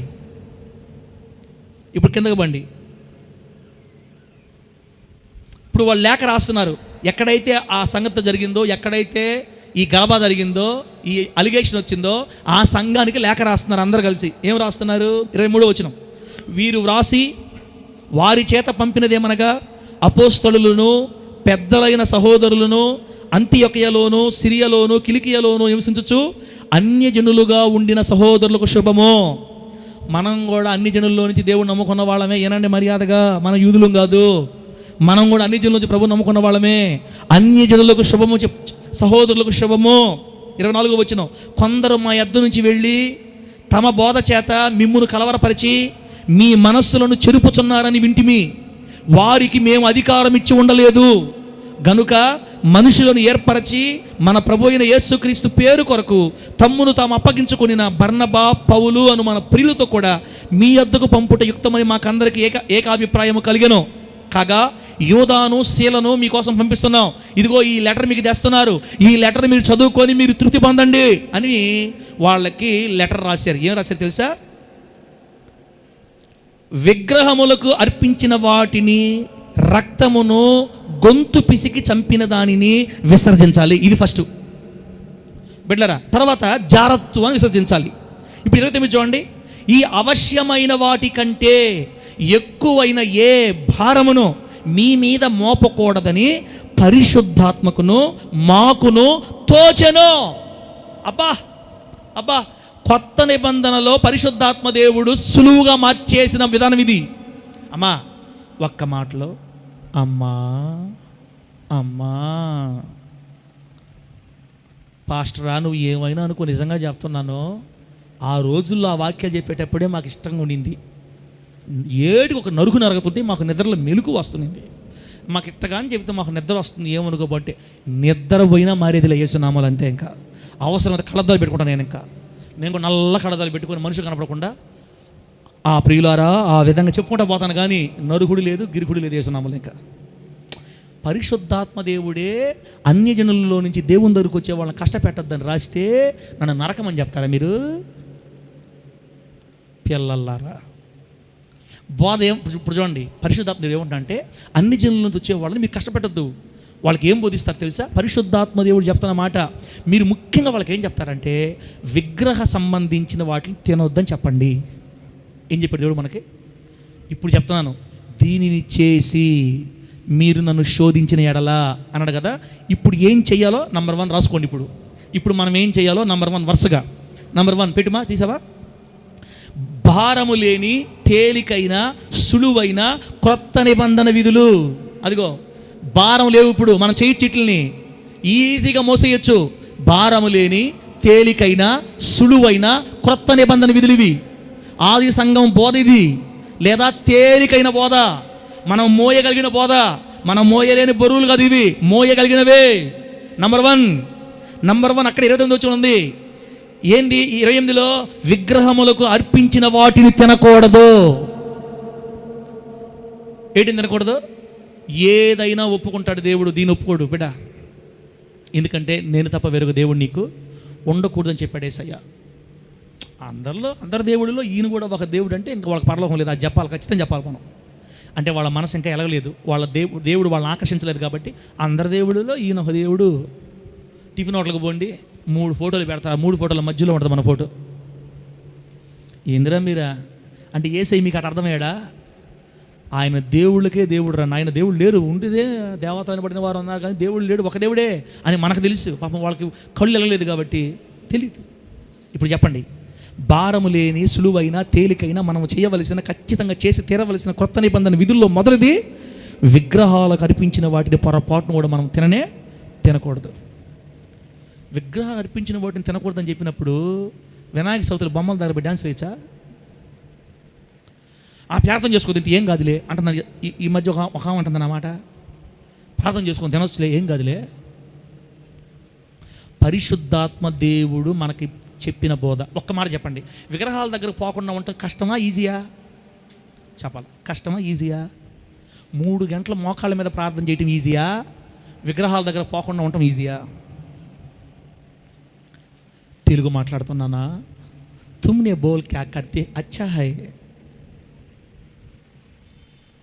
నీకు ఎదురుగా ఆ పక్క వీధిలో సినిమా పాటలు పెట్టుకొని ఎగరుతున్న బొమ్మ దగ్గరకు పోకుండా నీ ఇంట్లో ఉండటం ఈజీయా? వేకువజామున 3 గంటలు లేచి 6 గంటల దాకా మోకాళ్ళు దిగకుండా ప్రార్థన చేయటం ఈజీయా? పక్క వీధిలో ఉన్న బొమ్మ దగ్గరకు పోకుండా ఇంట్లో కూర్చోవటం ఈజీ. 3 గంటలు లేచి 6 గంటల దాకా మోకాళ్ళ మీద ప్రార్థన చేయటం మహా కష్టం. దీంతో పోల్చుకుంటే దేవుడు విగ్రహాలకు అర్పించిన వాటికి తినొద్దన్నాడు. విగ్రహ సంబంధమైన ఏ అపవిత్రతని అంటించుకోవద్దన్నాడు. తర్వాత అక్కడ కింద ఉంది, రక్తాన్ని తినకూడదు. కొంతమంది అంటే మనం కాదే బిడ్డలు, కొత్తగా దేవుళ్ళకి వచ్చిన వాళ్ళకి అలవాటు ఉంటుంది, కోళ్ళు కోసినప్పుడు ఆ రక్తాన్ని కూడా పట్టుకుంటారు. ఆ రక్తాన్ని కూరలో వేసుకుంటారు. కొంతమంది కాల్చుకుంటే ఏదో వాళ్ళ బాధలు ఉందా? రక్తం ప్రాణం అన్నమాట. ఆ రక్తాన్ని తినకూడదని చెప్పాడు దేవుడు. కొంతమంది విగ్రహాలకు బలిస్తారు, వాటికి కూడా రక్తం తింటారంట. ఆ రోజుల్లో, ఇప్పుడు కాదు, ఇప్పుడు తినేవాళ్ళు కూడా ఉండొచ్చు. కానీ దేవుని బిడ్డలు మ్యాక్సిమం వాటిని మానేస్తారు. అయినా కొంతమందికి అలవాటు ఉంటే, జంతువు ఏదైనా ఒక జంతువును తినేటప్పుడు రక్తము జంతువు మాంసంతో కలిపి తినకూడదు మనం. కొంతమంది పంది మాంసం తింటారు, పందికి తలకాయ వస్తారా? ఇప్పుడు పంది మాంసం తినేవాళ్ళు పంది రక్తం ఎక్కడ ఉంటుంది? శరీరంలో ఇమిడిపోయి ఉంటుంది శరీరంలో. అందుకే పంది మాంసం మనం తినకూడదు. ఏదైనా రక్తం కింద పడితేనే మనం తినాలా. అది కొత్త నిబంధన బోధ కూడా. ఇది కష్టమా ఈజీయా చెప్పండి? ఇప్పుడు ఏం తినకపోతే, మన పంది తినకపోతే ఏమి? ఇప్పుడు మనకి ఎన్ని లేవు, దేవుడు లేవు, ఎన్ని లేదు దేవుడు మనకి.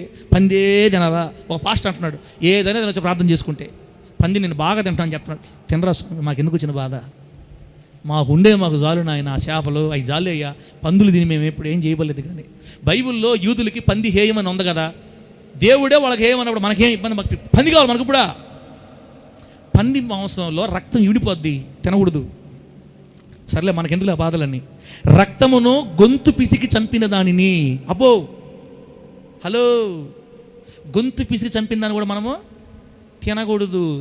పందిని ఎడ చంపుతారు? ఇంకా దేన్ని చంపుతారు? ఎఫ్రా గొంతు పిసి చంపే జంతువులు చెప్పండి.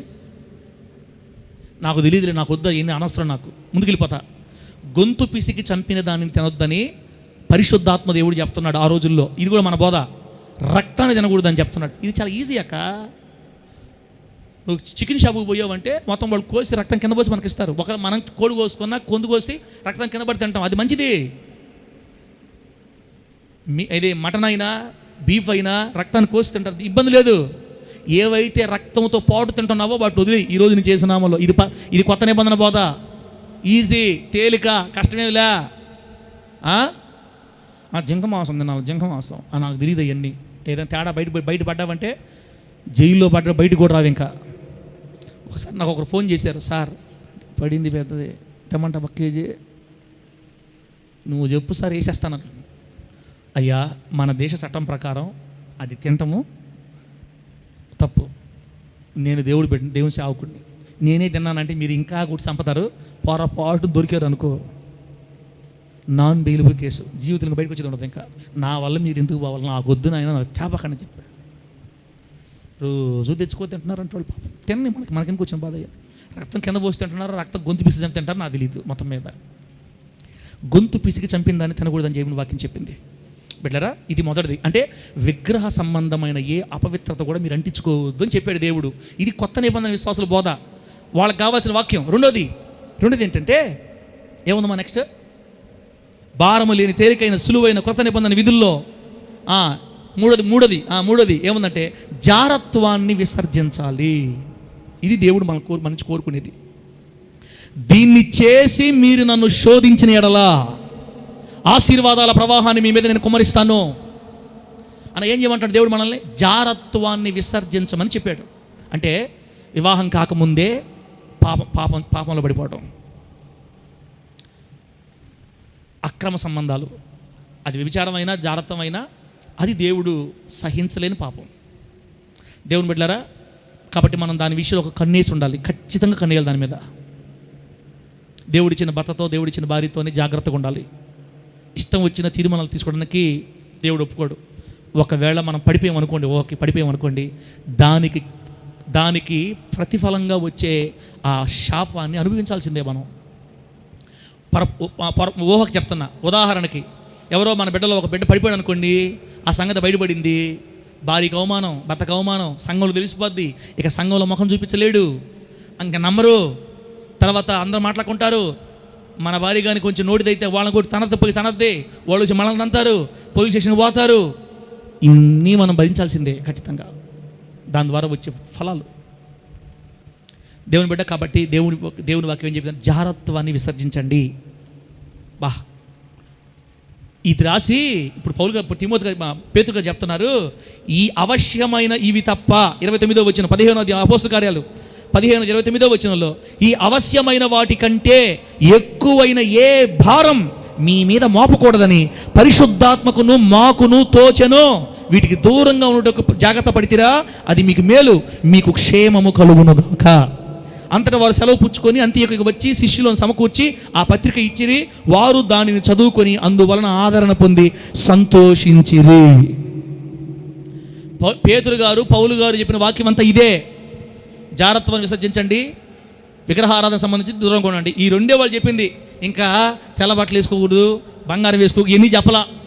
ఇవన్నీ ఇంకా మధ్యలో వచ్చినప్పుడు అంతా బిడ్డరా. వాళ్ళేమో రెండే చెప్తే నేను ఇప్పుడు దానికి కొన్ని యాడ్ చేశా. మళ్ళా నేను యాడ్ చేశా. నా బాధలు చెప్పుకుందామని. నా బాధలు కాదులే, బైబిల్లో ఉండే బాధలే అమ్మా. కానీ భారం కాదు, ఇవి చేయొచ్చు, మనం ఖచ్చితంగా చేయొచ్చు. భారం లేని, తేలికైన, సులువైన క్రొత్త నిబంధన విధులను దీన్ని చేస్తే దేవుడు దీన్ని గమనించి ఆయన ఏం చేస్తాడంటే ఆకాశవాక్యులు మన కోసం తెరుస్తాడు. అర్థమైన వాళ్ళు గట్టిగా హల్లెలూయా చెప్పండి గట్టిగా హల్లెలూయా. ఇప్పటిదాకా మనం చెప్పుకున్న దాంట్లో పరిశుద్ధాత్మ దేవుడు చెయ్యమన్న బోధ చెప్పాను. ఇప్పుడు దాకా మీకు పరిశుద్ధాత్మ దేవుడు విగ్రహారాధన సంబంధమైన అపవిత్రత దూరంగా ఉండమన్నాడు. రక్తాన్ని తినొద్దు, గొంతు పిసికి చంపిందాన్ని తినొద్దని చెప్పాడు. మూడోది జారత్వం విసర్జించమని. ఈ మూడు తప్ప ఇంకా ఏ భారాలు నా బిడ్డల మీద మీరు మోపొద్దు.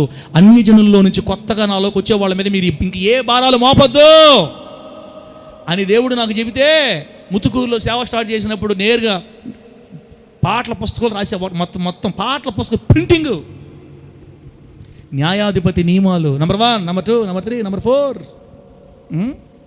మొత్తానికి 50 మంది 5 మంది వేసునామాలు. మంచి పని అయింది, నేను చేసిన పని తమ్ముడా. ఇప్పుడు చెప్తాను చూడండి. 4వది మనం చేయాల్సింది, ఖచ్చితంగా చేయాల్సింది, ఇది చాలా భారం ఏం కాదు, తేలికే చేయాల్సింది పెట్టి. మా 4వది ఏంది? అదిగో, భారము లేని తేలికైన సులువైన కొత్త నిబంధన విధుల్లో 4వది ఆరాధనా దినాన్ని పరిశుద్ధంగా ఆచరించాలి. ఇది కష్టమా తేలిక? త్వరగా చెప్పాలా. కష్టమా తేలిక? నోరులలో యేసు రక్తము పొయ్యా. ఆదివారం పూట క్రమంగా దేవుని మందిరం రావడం కష్టమా తేలిక? సులువు. ఛార్జీకి డబ్బులు ఉంటే వచ్చేయచ్చు, నీరసంగా ఉంది మళ్ళీ పోదాంలే అనుకుంటే ఇంకా మనకు ఆకాశపు వాకిళ్ళు. నీ కోసం తాళం వేసేస్తాడంతే, ఇంకా తలుపు వేస్తే ఇంక తెరిచేవాడే లేడు నాదుడు.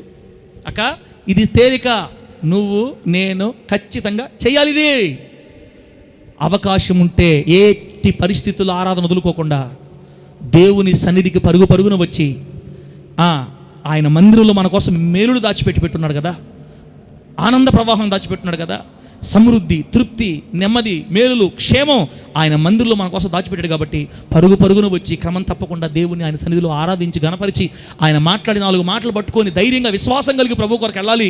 వింటేనే విశ్వాసం వస్తుందని దేవుడు మనల్ని ఒక దగ్గర చేరుస్తుంటే రాకుండా లోక పనుల మీద డబ్బు కొరకు వాటి కొరకు తిరగతా ఉండి అప్పుడప్పుడు మందిరంకి వచ్చేవో అక్క, నీ కొరకు ఆకాశాన్ని పొరపాటు కూడా దేవుడు క్లోజ్. మర్యాదగా తీర్మానం చేసుకో. ఆరాధన దినానికి మీద నుంచి పరిశుద్ధంగా ఆచరిస్తాను ప్రభువా.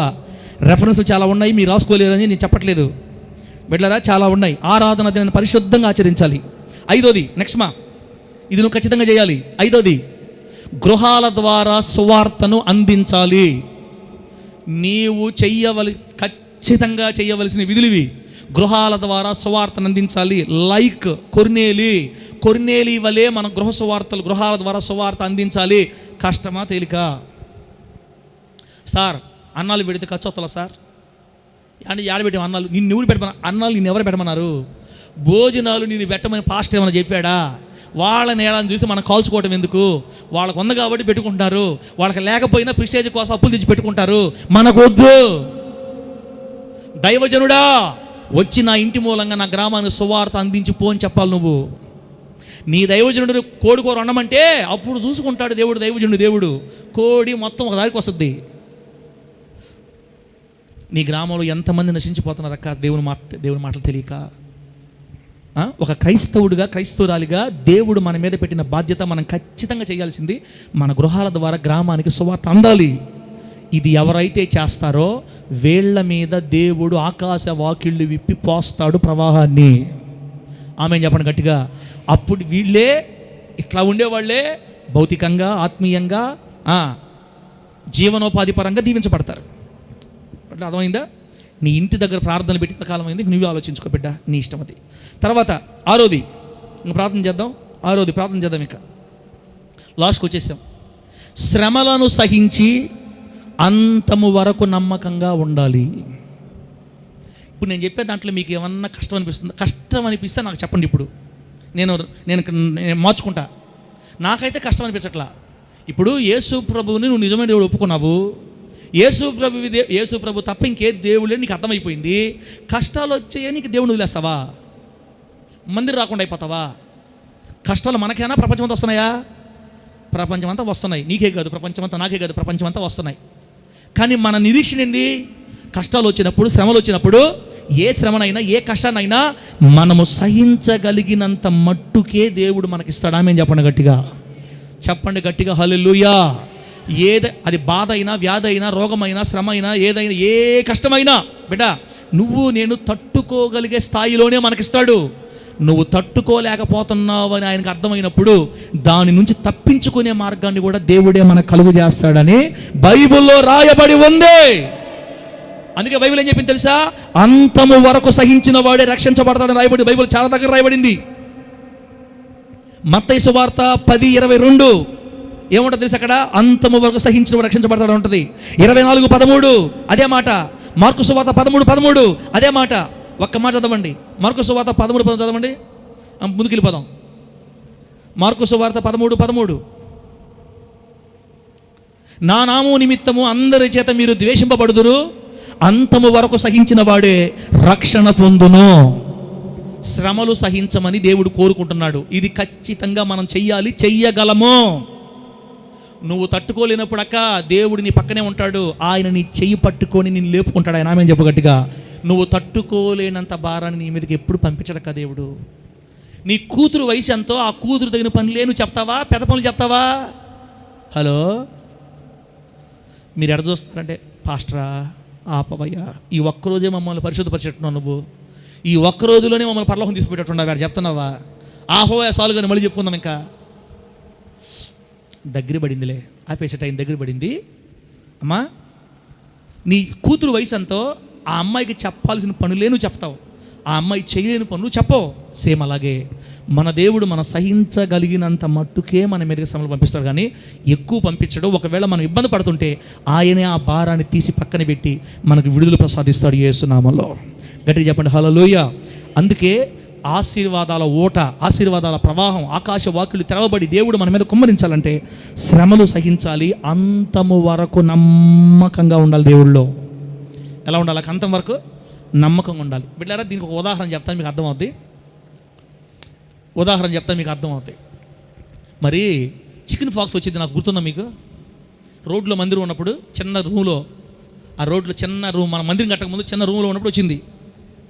నాకు ఎప్పుడు రాలా, అదే ఫస్ట్ సార్ రావటం. చికెన్ ఫాక్స్ తెలుసు కదా, గుళ్ళలు వచ్చేస్తాయి ఒళ్ళంతా, దేహం అంతా ఇంత గుళ్ళలు, భయంకర జల. ఒకరోజు బాగానే ఉండింది, రెండో రోజు నుంచి ఎత్తుకుంది నొప్పి. అది మామూలు నొప్పి కాదయ్యా, నేను చూడలేదు ఎప్పుడా. 3వ రోజు నేను ముత్తుకూరులో ఉన్నప్పుడు ముత్తుకూరు మందిరంలో వీళ్ళు ఏంటంటే చెప్పారు, పిల్లలకు వచ్చేస్తుంది దూరంగా ఉండాలంటే. వీళ్ళు ఊరకొరకే వస్తుంటే తలుపు చిక్కేసుకొని దుప్పటి కప్పుకొని ఆ జ్వరానికి ఎన్ని మాత్రం మింగినా తగ్గట్ల ఇంకా ఎక్కువైపోతుంది. సరిగ్గా నాకు తెలిసి అది రాత్రి 11 గంటలప్పుడు అనుకుంటా బిడ్డలరా, నిద్ర రావట్లేదు. ముత్తుకూరు ఆ చివరి రూమ్లో ప్రార్థన గదిలో కూర్చొని పడుకోన్నాను నేను. బర్నబాసన్ వచ్చి వేడి నీళ్ళు కాసి ఏదో ఆకు తెచ్చాడు, ఆకుందంట కలిపి స్నానం చేయమని చెప్పాడు. ఆ రోజు సాయంత్రం అయిన కలిపిచ్చేసి ఒత్తేసి ఏదో పూసేసిపోయాడు. స్నానం చేసి పడుకున్నా ఇంకా ఎక్కువైపోయినాయి నొప్పులు. కరెక్ట్గా 11 గంటలకు బిడ్డలరా, నా జీవితంలో నేను ఎప్పుడు చూడనంత నొప్పులు అనుభవించాను నేను. నాకు అర్థమైందన్నా, కొంచెం 5 నిమిషాలుగా నొప్పులు ఉంటే నేను పరలోకం పెట్టేట్టున్నాను. అప్పుడు నేను చేశాను తెలుసా బిడ్డలరా, అదే నొప్పులతోటి కన్నీళ్ళు పెట్టి ఆడస్తా, ఏసయ్యా నా వల్ల కావట్లేదు, తట్టుకోలేకపోతున్నాను, ఇది నాకు తెలిసి తగ్గేటట్లేదు, అయ్యా నీకు అసాధ్యమైంది ఏం లేదు, నీ చిత్తమైతే నాకు ఈ నొప్పులు తగ్గించని ఓని ఏడ్చా. నేను ఏడుస్తుంటే పిల్లల అవతల పక్క ఏడుస్తున్నారు. నా వల్ల కావడం, నేను చాలా వరకు కంట్రోల్ చేసి మూలకుండా కంట్రోల్ చేద్దామన్నా నా వల్ల కాలా. నేను ఏడుస్తూ ఉంటే పిల్లలు ఈ పక్క ఏడుస్తూ ఉన్నారు. ఏమైనా ఏడ్చుకోండి నా వల్ల కావట్లేదు, నేను కూడా ఏడుస్తూ ఉంటే బిడ్డలారా నేను గమనించి మీకు చెప్తున్నాను. నేను ఏ రోజు ఎప్పుడైతే నా వల్ల కావట్లేదు ప్రభు ఒక 5 నిమిషాలు ఏడ్చానో 2 నిమిషాల లోపల నా నొప్పి తగ్గిపోయినట్టు నేను గ్రహించా. చప్పట్లు కొట్టేసైకి దేవుడికి స్తోత్రం కలుగును గాక. అది శుక్రవారం సాయంత్రం జరిగింది రాత్రి. ఆదివారం ఉదయం హ్యాపీగా వచ్చి వాక్యం చెప్పాను నేను మళ్ళీ మందిరంలో. అంటే నేను ఎప్పుడైతే ఏడ్చానో నా వల్ల కావట్లేదని అక్కడి నుంచి దేవుడు వెనక్కి తీసుకొచ్చాడు మరలా. అంటే ఇంకా నా బిడ్డ తట్టుకోలేడు, అయిపోయింది నా బిడ్డ సంగతి, ఇంక వీడిని నేను హెల్ప్ చేయాలని అది తప్పించే మార్గం కూడా ఆయనే చేసి ఇక నొప్పిని పైకి రానికుండా కిందగా తగ్గించేసి అసలు గుళ్ళలు కూడా తగ్గిపోయాయి ఆదివారం కల్లా. చాలామంది అన్న రమాచెల్లి అన్న ఇంత త్వరగా తగ్గిపోయింది అన్న మీకు అసలు మామూలుగా ఇంత త్వరగా తగ్గదన్నా, చాలా కష్టం. దేవునికి అసాధ్యమైంది ఏముంది? నేను మళ్ళీ వాక్యం చెప్పాలి కదా, మచ్చలు వాక్యం ఏంటి చెప్తాం, ఆయన తెలుసు కదా. అందుకే ఆయన ఇక నేను సహించలేనంత స్థాయికి వెళ్ళింది మళ్ళీ కిందకి తీసుకొచ్చేసాడు, ఆరోగ్యం ఇచ్చాడు. ఇలాగే చెప్తున్నాను, ఏ కష్టమైనా, ఏ శ్రమ అయినా, ఏ బాధ అయినా, ఏ నిందలైనా నువ్వు తట్టుకోగలిగినంత వరకే దేవుడు అనుమతిస్తాడు. నువ్వు తట్టుకోలేవని తెలిసినప్పుడు ఆయనే నిన్ను చేయి పట్టుకొని లేపి మొత్తాన్ని విడిపి పక్కకి నెట్టి నిన్ను మరల క్షేమాన్ని నెమ్మదినిచ్చి నిన్ను వాడుకుంటాడు. దేవుడికి స్తోత్రం కలుగును గాక. అందుకే ప్రభు చెప్పాడు, దీన్ని చెయ్యాలి. మీరు ఏం చేయాలి ప్రభువా? నా కొరకు నువ్వు అంతం వరకు సహించాలా, నా కొరకు ఓర్చుకోవాలి, నా నిమిత్తమై నువ్వు అంతం వరకు నమ్మకంగా ఉండాలి, నన్ను విడిచిపెట్టి వెళ్ళకూడదు, నన్ను సనగకూడదు, కొనకూడదు. అలాగే ప్రభువా చేస్తానయ్యా. కష్టమా? నాకైతే కష్టం లేదు. ఒకవేళ మీకు కష్టం అనుకుంటే ఆకాశపు వాక్యులు తెరవబడవు, ఇది తీర్మానించుకోండి. లాస్ట్ది ఏంది? ప్రభు నామానికి మహిమ కలుగును గాక. టైం అయిపోయింది. లాస్ట్ ఏముందాం అక్కడ? దేవునికి బీదలకు ధారాళంగా ఉత్సాహంగా విత్తాలి. దీన్ని చేసి నన్ను శోధించిన ఎడల ఉత్సాహంగా విత్తాలి, ధారాళంగా విత్తాలి. ఎవరెవరికి? దేవునికి, బీదలకి. ఇది కొంచెం కష్టం అన్నా, ఏదైనా చెప్పు చేస్తాం. డబ్బు ఇచ్చే పరిస్థితులు అంటే కొంచెం కష్టం అన్నా, అంత ఈజీగా మేము ఇవ్వలేము, అది మాకు మైండ్ రాదు అని నువ్వు అనుకుంటే ఇక నిన్ను ఈ భూలోకంలో ఎవరు బాగు చేయలేదని మాత్రం ఒక్క మాట చెప్పగలుగుతాను నేను. ఇంకా బిడ్డలారా, ఆరోగ్యం ఇచ్చి సంపాదించే శక్తిని ఇచ్చి 10,000, 20,000, 30,000 సంపాదించుకునే శక్తిని ఆయన ఇస్తుంటే ఆయనకి ఇయడానికి మనం వెనక తగ్గితే ఇంక మనం ఏం చేస్తాం దానికి? అమ్మా ఇంతకంటే నేను దీనికి వివరించి చెప్పలేను, నా వల్ల కాదు, చెప్పినా కొంచెం బాధలు వస్తాయి. ఇది చెయ్యకపోతే ఆర్థిక సంబంధమైన అభివృద్ధిలో నువ్వు ప్రగతి పదంలో వెళ్ళటం మహా కష్టం. దీన్ని చేసి నన్ను శోధించిన ఎడల చెప్పాడు దేవుడు, దేవునికి బీదలకి ధారాళంగా ఉత్సాహంగా నీ దగ్గర ఉన్న దాంట్లో నుంచి విత్తాలి. 2 కాసులు బీదరాలు దేవునికి ఇవ్వలేదా? శూనేమీరావు తన ఇంటి మీద మేడగది తన దైవజనుల కోసం కట్టలేదా? బేతనీయ కుటుంబం యేసుక్రీస్తు వరకు ఒక అడ్డగా మారిపోలేదా? వాళ్ళందరూ ప్రభు కోసం చేసినప్పుడు నువ్వు చేయడానికి ఏమి చేయలేకపోతే పిసినార్తనం అంటారు. పిసినార్తనం ఉంటే డోర్ క్లోజ్. బిడ్డ, మంచి మనస్సాక్షిని దేవుడు మీకు అనుగ్రహించును గాక. నెక్స్ట్ ఏముందమ్మా? అయిపోయిందా? అంతవరకు అయిపోయిందా? ఇది భారము లేని సులువైన దేవుని కొరకు మనం చేయాల్సిన విధులు. ఏం చెప్పాను ఒకటి గుర్తు చేస్తా. విగ్రహాలకు అర్పించిన వాటిని తినకూడదు, రక్తాన్ని తినకూడదు, గొంతు పిసికి చంపిందని తినకూడదు, రెండోది జారత్వాన్ని విసర్జించాలి. అక్రమ సంబంధాలు, స్త్రీ పురుష పాపాలకి చాలా దూరంగా ఉండాలి. ఒకవేళ పొరపాటు పడితే దానివలన వచ్చే ఫలితాలు అనుభవించి తీరాల్సిందే. ఒకవేళ నువ్వు తప్పు చేసావనుకో, వచ్చి క్షమించమని అడిగితే దేవుడు క్షమిస్తాడు, కానీ లోకం క్షమించదు. సాక్ష్యం దెబ్బతినిపోద్ది. నువ్వు దేవుని సన్నిధిలో ఇంతకు ముందులాగా నడవలేవు. కాబట్టి జాగ్రత్తగా ఉండాలన్నమాట. తర్వాత మూడోది, ఆరాధన దినాన్ని పరిశుద్ధంగా ఆచరించాలి. ఆదివారం నువ్వు దేవుని పని చేసిన తర్వాత ఏ పనైనా. నాలుగోది, నీ ఇంటి ద్వారా నీ గ్రామానికి సువార్త అందించడం నీ బాధ్యత, అది ఖచ్చితంగా చేయాలి. ఐదోది, ఒకవేళ అప్పుడప్పుడు నీ మీదకి శ్రమలు, రోగాలు, నిందలు, బాధలు వచ్చి పడిపోయినప్పుడు సహించి నమ్మకంగా నిలబడితే నిశ్చయంగా ప్రభు జ్ఞాపకం చేసుకుంటాడు. ఐదోది, మళ్ళీ ఆరోది, దేవునికి బీదలకి ధారాళంగా ఉత్సాహంగా విత్తాలి. ఇవి మనం చేయగలిగినప్పుడు బిడ్డలారా ఖచ్చితంగా దేవుడు మన కోసం ఏ ద్వారాలు తెరుస్తాడు చెప్పండి? ఏం తెరుస్తాడు? ఆకాశ వాకిళ్ళు విప్పుతాడు. ఒక మాట చెప్తాను బిడ్డలారా, ఇవి తప్ప ఇక మీ మీద ఏ భారం కూడా మోపకూడదని పరిశుద్ధాత్మ దేవుడు నాకు చెప్పాడు. ఆమె చెప్పండి గట్టిగా. నాకు చెప్పాడు. ఆమె చెప్పండి గట్టిగా. గట్టి చెప్పు హల్లెలూయా. మీ మీద ఇవి తప్ప ఇక నేను ఏ భారమో మోపకూడదు దైవజనుడిగా. ఇది పరిశుద్ధాత్మకి సమ్మతమైంది, నాకు సమ్మతమైంది. పేతురు గారేమో రెండే చెప్పాడు, నేను అనుకుని యాడ్ చేసి చెప్పా. ఇప్పుడు 2000 అది జరిగింది క్రీస్తు శకం మొదటి శతాబ్దంలో. ఇప్పుడు మనం ఆల్రెడీ 20వ శతాబ్దంలో ఉన్నాం కాబట్టి కొంచెం యాడ్ చేశాను అంతే. నేను ఇవి కూడా మీకు కష్టమేం కాదు అని చెప్పి నేను చాలా ఈజీయే. మిమ్మల్ని ఏమన్నా నేను 3 గంటలు ప్రార్థన చేయమన్నానా? త్వరగా చెప్పాలా? నిద్ర వచ్చేస్తుంది, ఇబ్బంది లేదు. మీరు ఏమైనా కూడా నాకు సంబంధం లే. నేను చెప్పాల్సిందే చెప్తా. మీరు ఏమైనా కానీ ఇంకా మీరు కళ్ళు మూసుకుంటారో, మీరు అవసరత గొర్రె కూడా పెట్టండి, మైకి పెడతారు అవసరం దగ్గర. నన్నేం చేయమంటారు దానికి? నేను ఇంత ముందులాగా అరిసి మిమ్మల్ని కసితే కోస్తావు, నాకు సంబంధం లేదమ్మా. ప్రభు ఏం చెప్పాడు? వీటికంటే ఎక్కువ భారం మోపద్దు. కానీ ఇక్కడే ఉందాక, వీటిలో నువ్వు ఏది చేయకపోయినా డోర్ ఓపెన్ అవ్వ, గుర్తుపెట్టుకో. ఇవి నువ్వు చేస్తేనే నీ కుటుంబం దీవించబడదు బిడ్డ. ఈ 5 ఈ 6 అయితే ఈ 7 నువ్వు ఏ దాంట్లో పడిపోయి ఉన్నావో, ఏ దాంట్లో దూరంగా ఉన్నావో, ఏది నువ్వు బలహీనంగా ఉన్నావో దాన్ని సరి చేసుకో. ఈ 7 చేస్తే అప్పుడు ప్రభు అంటాడు, నన్ను శోధించండి. మీరు చేశారు కదా, దీన్ని చేసి నన్ను అడగండి, శోధించండి, నన్ను ఇరిటేషన్ చేయండి, నన్ను టార్చర్ పెట్టండి అని చెప్తున్నాడు ఆయనే. దీన్ని చేసి నన్ను శోధించు, నీ కొరకు నేను ఆకాశ ద్వారాలు విప్పతా. దేవుని నామానికి మహిమ కలుగును గాక. గట్టిగా చెప్పండి హల్లెలూయా. బిడ్డలారా అయిపోయిందా? ఈ విధంగా నమ్మకంగా నువ్వు జీవించినప్పుడు నీ కొరకు ఖచ్చితంగా దేవుడు తెరుస్తాడు. అయితే ఒక 5 నిమిషాలు ఏం కాదులే. ఈ రోజుల్లో ఉండే, నెల్లూరులో ఉండే చర్చిల్లో, మన రోజుల్లో ఉన్న పాస్టర్లు కొన్ని భారాలు మోపుతున్నారు. అవి చెప్పేసి ఆపేస్తా. ఇస్రాయల్ పాస్టర్ కూడా మీ మీద కొన్ని భారాలు మోపాడు, ఇప్పుడు తీసేసాను వాటిని. అవేందో చెప్తా మీకు. అవి పరిశుద్ధాత్మ దేవుడు మోపమని చెప్పలా, అది కావాలని పాస్టర్లు రెడీ చేసుకున్నాయి. విశ్వాసులు బాధ పెట్టడానికి, విశ్వాసులు ఇబ్బంది చేయడానికి దైవజనులు రెడీ చేసుకున్న పరిశుద్ధాత్మ దేవుడికి ఇష్టం లేని సిద్ధాంతాలు ఇవన్నీ. అవి కూడా చెప్పేస్తే నా సబ్జెక్ట్ పూర్తి అయిపోద్ది. బిడ్డ ఇది చెప్పాలంటే ఇప్పుడు నేను పాట పాడాలా? పెడతలే ప్రకాష్ పెట్టు.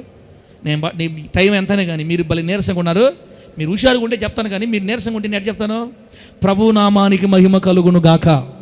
గట్టిగా చెప్పండి హల్లెలూయా. భలే పెట్టావు. పల్లవ పాడదాం, తర్వాత చెప్తా.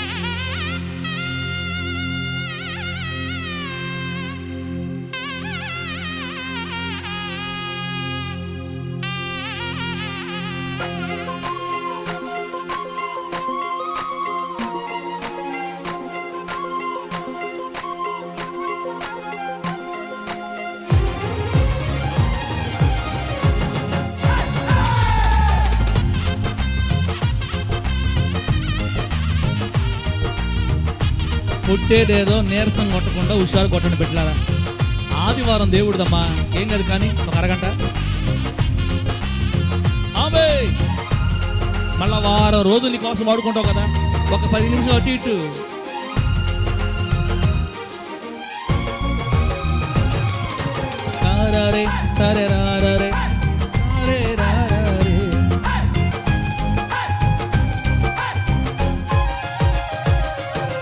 జగాలనేలే మహారాజా, సృష్టికే యజమానుడా, రమ్యమైన పోలికలో మమ్ము చేసిన యేసయ్యాని మనోహర ప్రతిరూపం. మానవాళికిచ్చావే నీ జనాంగమే. మోసపోయనే ఆది సర్పమే మమ్ము ఈడ్చుకెళ్ళేదే. జీవవృక్షమే మాకు దూరమాయనే. చిమ్మ చీకటే భూమిని ఆవరించెనే. పంపావే సహాయం ఉడమి పొంగి పొర్లునట్లు. ఆపావే ప్రమాదం పాతాళం భయపడునట్లు. నీలోనే పొందామే నిత్య జీవమే. చేస్తామే ఊరంతా నిత్య పండుగే. Happy happy happy happy Christmas. Merry merry merry merry. దీన్ని చేసి మీరు నన్ను శోధించిన ఎడల ఆకాశ వాకింగ్ విప్పి పట్టజాలనంత విస్తారమైన దీవెనల ప్రవాహాన్ని మీ మీద కుమ్మరిస్తా. Glory. చప్పట్లు కూడా హుషారు కొట్టట్ల, మరి చప్పట్లు కూడా. యేసు రక్తం. హల్లెలూయా. ఆపు కుమారా, ఆపాలనిపించట్లేదు కానీ ఆపి తాపత. ఇంకా మొఖాలు మారిపోయినాయి. అమ్మా నేను స్టార్ట్ చేసి ఎంతసేపు అయిందంటే చెప్తాను నేను మీకు. 1:07 అయింది నేను స్టార్ట్ చేసి కరెక్ట్గా. ఒక 3 నిమిషాలు ఆపుకోండి, అడ్జస్ట్ చేసుకోండి, ఏమనుకోకుండా. కొత్త నిబంధన సంఘంలో కొన్ని భారమైన బరువులు ఇవి కేవలం పాస్టర్లే మాపుతున్నారు. బిడ్డ, నేను ఈ మాటలని మీకు ఎందుకు చెప్తున్నానంటే మీరు మోసపోకూడదు. అవసరమైతే నేను వీటన్నిటి మీ మీద పెట్టచ్చు. అవసరమైతే మీ మీద నేను వీటన్నిటిని పెట్టచ్చు, పెట్టి మీ మీద ప్రభువుగా ఉండొచ్చు నేను. కానీ నాకు అలా ఇష్టం లేదు. బైబిల్ ఏది చెబితే అది చేయాలన్న ఆశ. బిడ్డలారా, మీకు నేను చెప్తా ఉంటే అర్థం అవుద్ది. రాసేవా, ఏమని రాసేవా? క్రొత్త నిబంధన సంఘములో కొన్ని భారమైన బరువులు అంటే ఏందో చూడండి. నెంబర్ 1, ఫస్ట్ది ధర్మశాస్త్రపు ఖండన బోధన రుద్ది విశ్వాసులను కృంగజేయడం. ఏ బోధ? ధర్మశాస్త్ర ఖండన. ధర్మశాస్త్ర బోధ అంటే అర్థం ఏంటంటే ఇది చేయకూడదు, అది చేయకూడదు, అలా ఉండకూడదు, ఇలా ఉండకూడదు. దేవుని మందిరంకి వస్తా తాగుతున్నావా? నీ దరిద్రం అందువల్ల నీకు. సినిమా చూస్తున్నావు కదా, ఎందుకు ఈ విధంగా అల్లాడేది నువ్వు? నీ శాపం, నీ దరిద్రత. ఈ రోజుకైనా మారు మనసు వదిలిపెట్టు, లేకపోతే చస్తావు అని. అది చేయకూడదు, అది చేస్తే ఈ శాపం, ఇది చేస్తే ఈ శాపం, అది చేస్తే ఈ శాపం. ఈ వాక్యాలన్నీ విన్నప్పుడు మీకు ఏమనిపిస్తుంది అంటే నేను మానేది లేదు, నేను దీవించబడేది లేదు. నేను ఎంత మారాలన్నా నా వల్ల కావట్లా. కాబట్టి దేవుడు నన్ను దీవించడు. ఎందుకంటే ఆయన పరిశుద్ధుల్నే దీవిస్తాడు, నీతిమంతుని దీవిస్తాడు, నన్ను కాదు, నేను శపించబడిన వాడినే అని కృంగిపోయి మందిరానికి కూడా రావటం ఇష్టం లేక ఒక వారం వస్తే 4 రోజులు రాకుండా. కొన్ని సంఘాల్లో జనాభా ఎందుకు లేదో తెలిసి పెట్టారా? కొన్ని సంఘాలకి జనాభా ఎందుకు పోవట్లేదు తెలుసా? ఈ విధమైన ఖండన బోధన రుద్ది. పరిశుద్ధాత్మ దేవుడు ఏ వాక్యం చెప్పమన్నాడు? అన్ని జనుల్లో నుంచి దేవునిలోకి వచ్చే వాళ్ళకి ఏం చెప్పమన్నాడు? విగ్రహ సంబంధమైన అపవిత్రత మాత్రమే విసర్జించండి, జారత్వాన్ని విసర్జించండి. ఇంతకంటే ఇంక ఏది మీ మీద మోపడం మాకు ఇష్టం లేదని పరిశుద్ధాత్మ దేవుడు చెప్పాడు.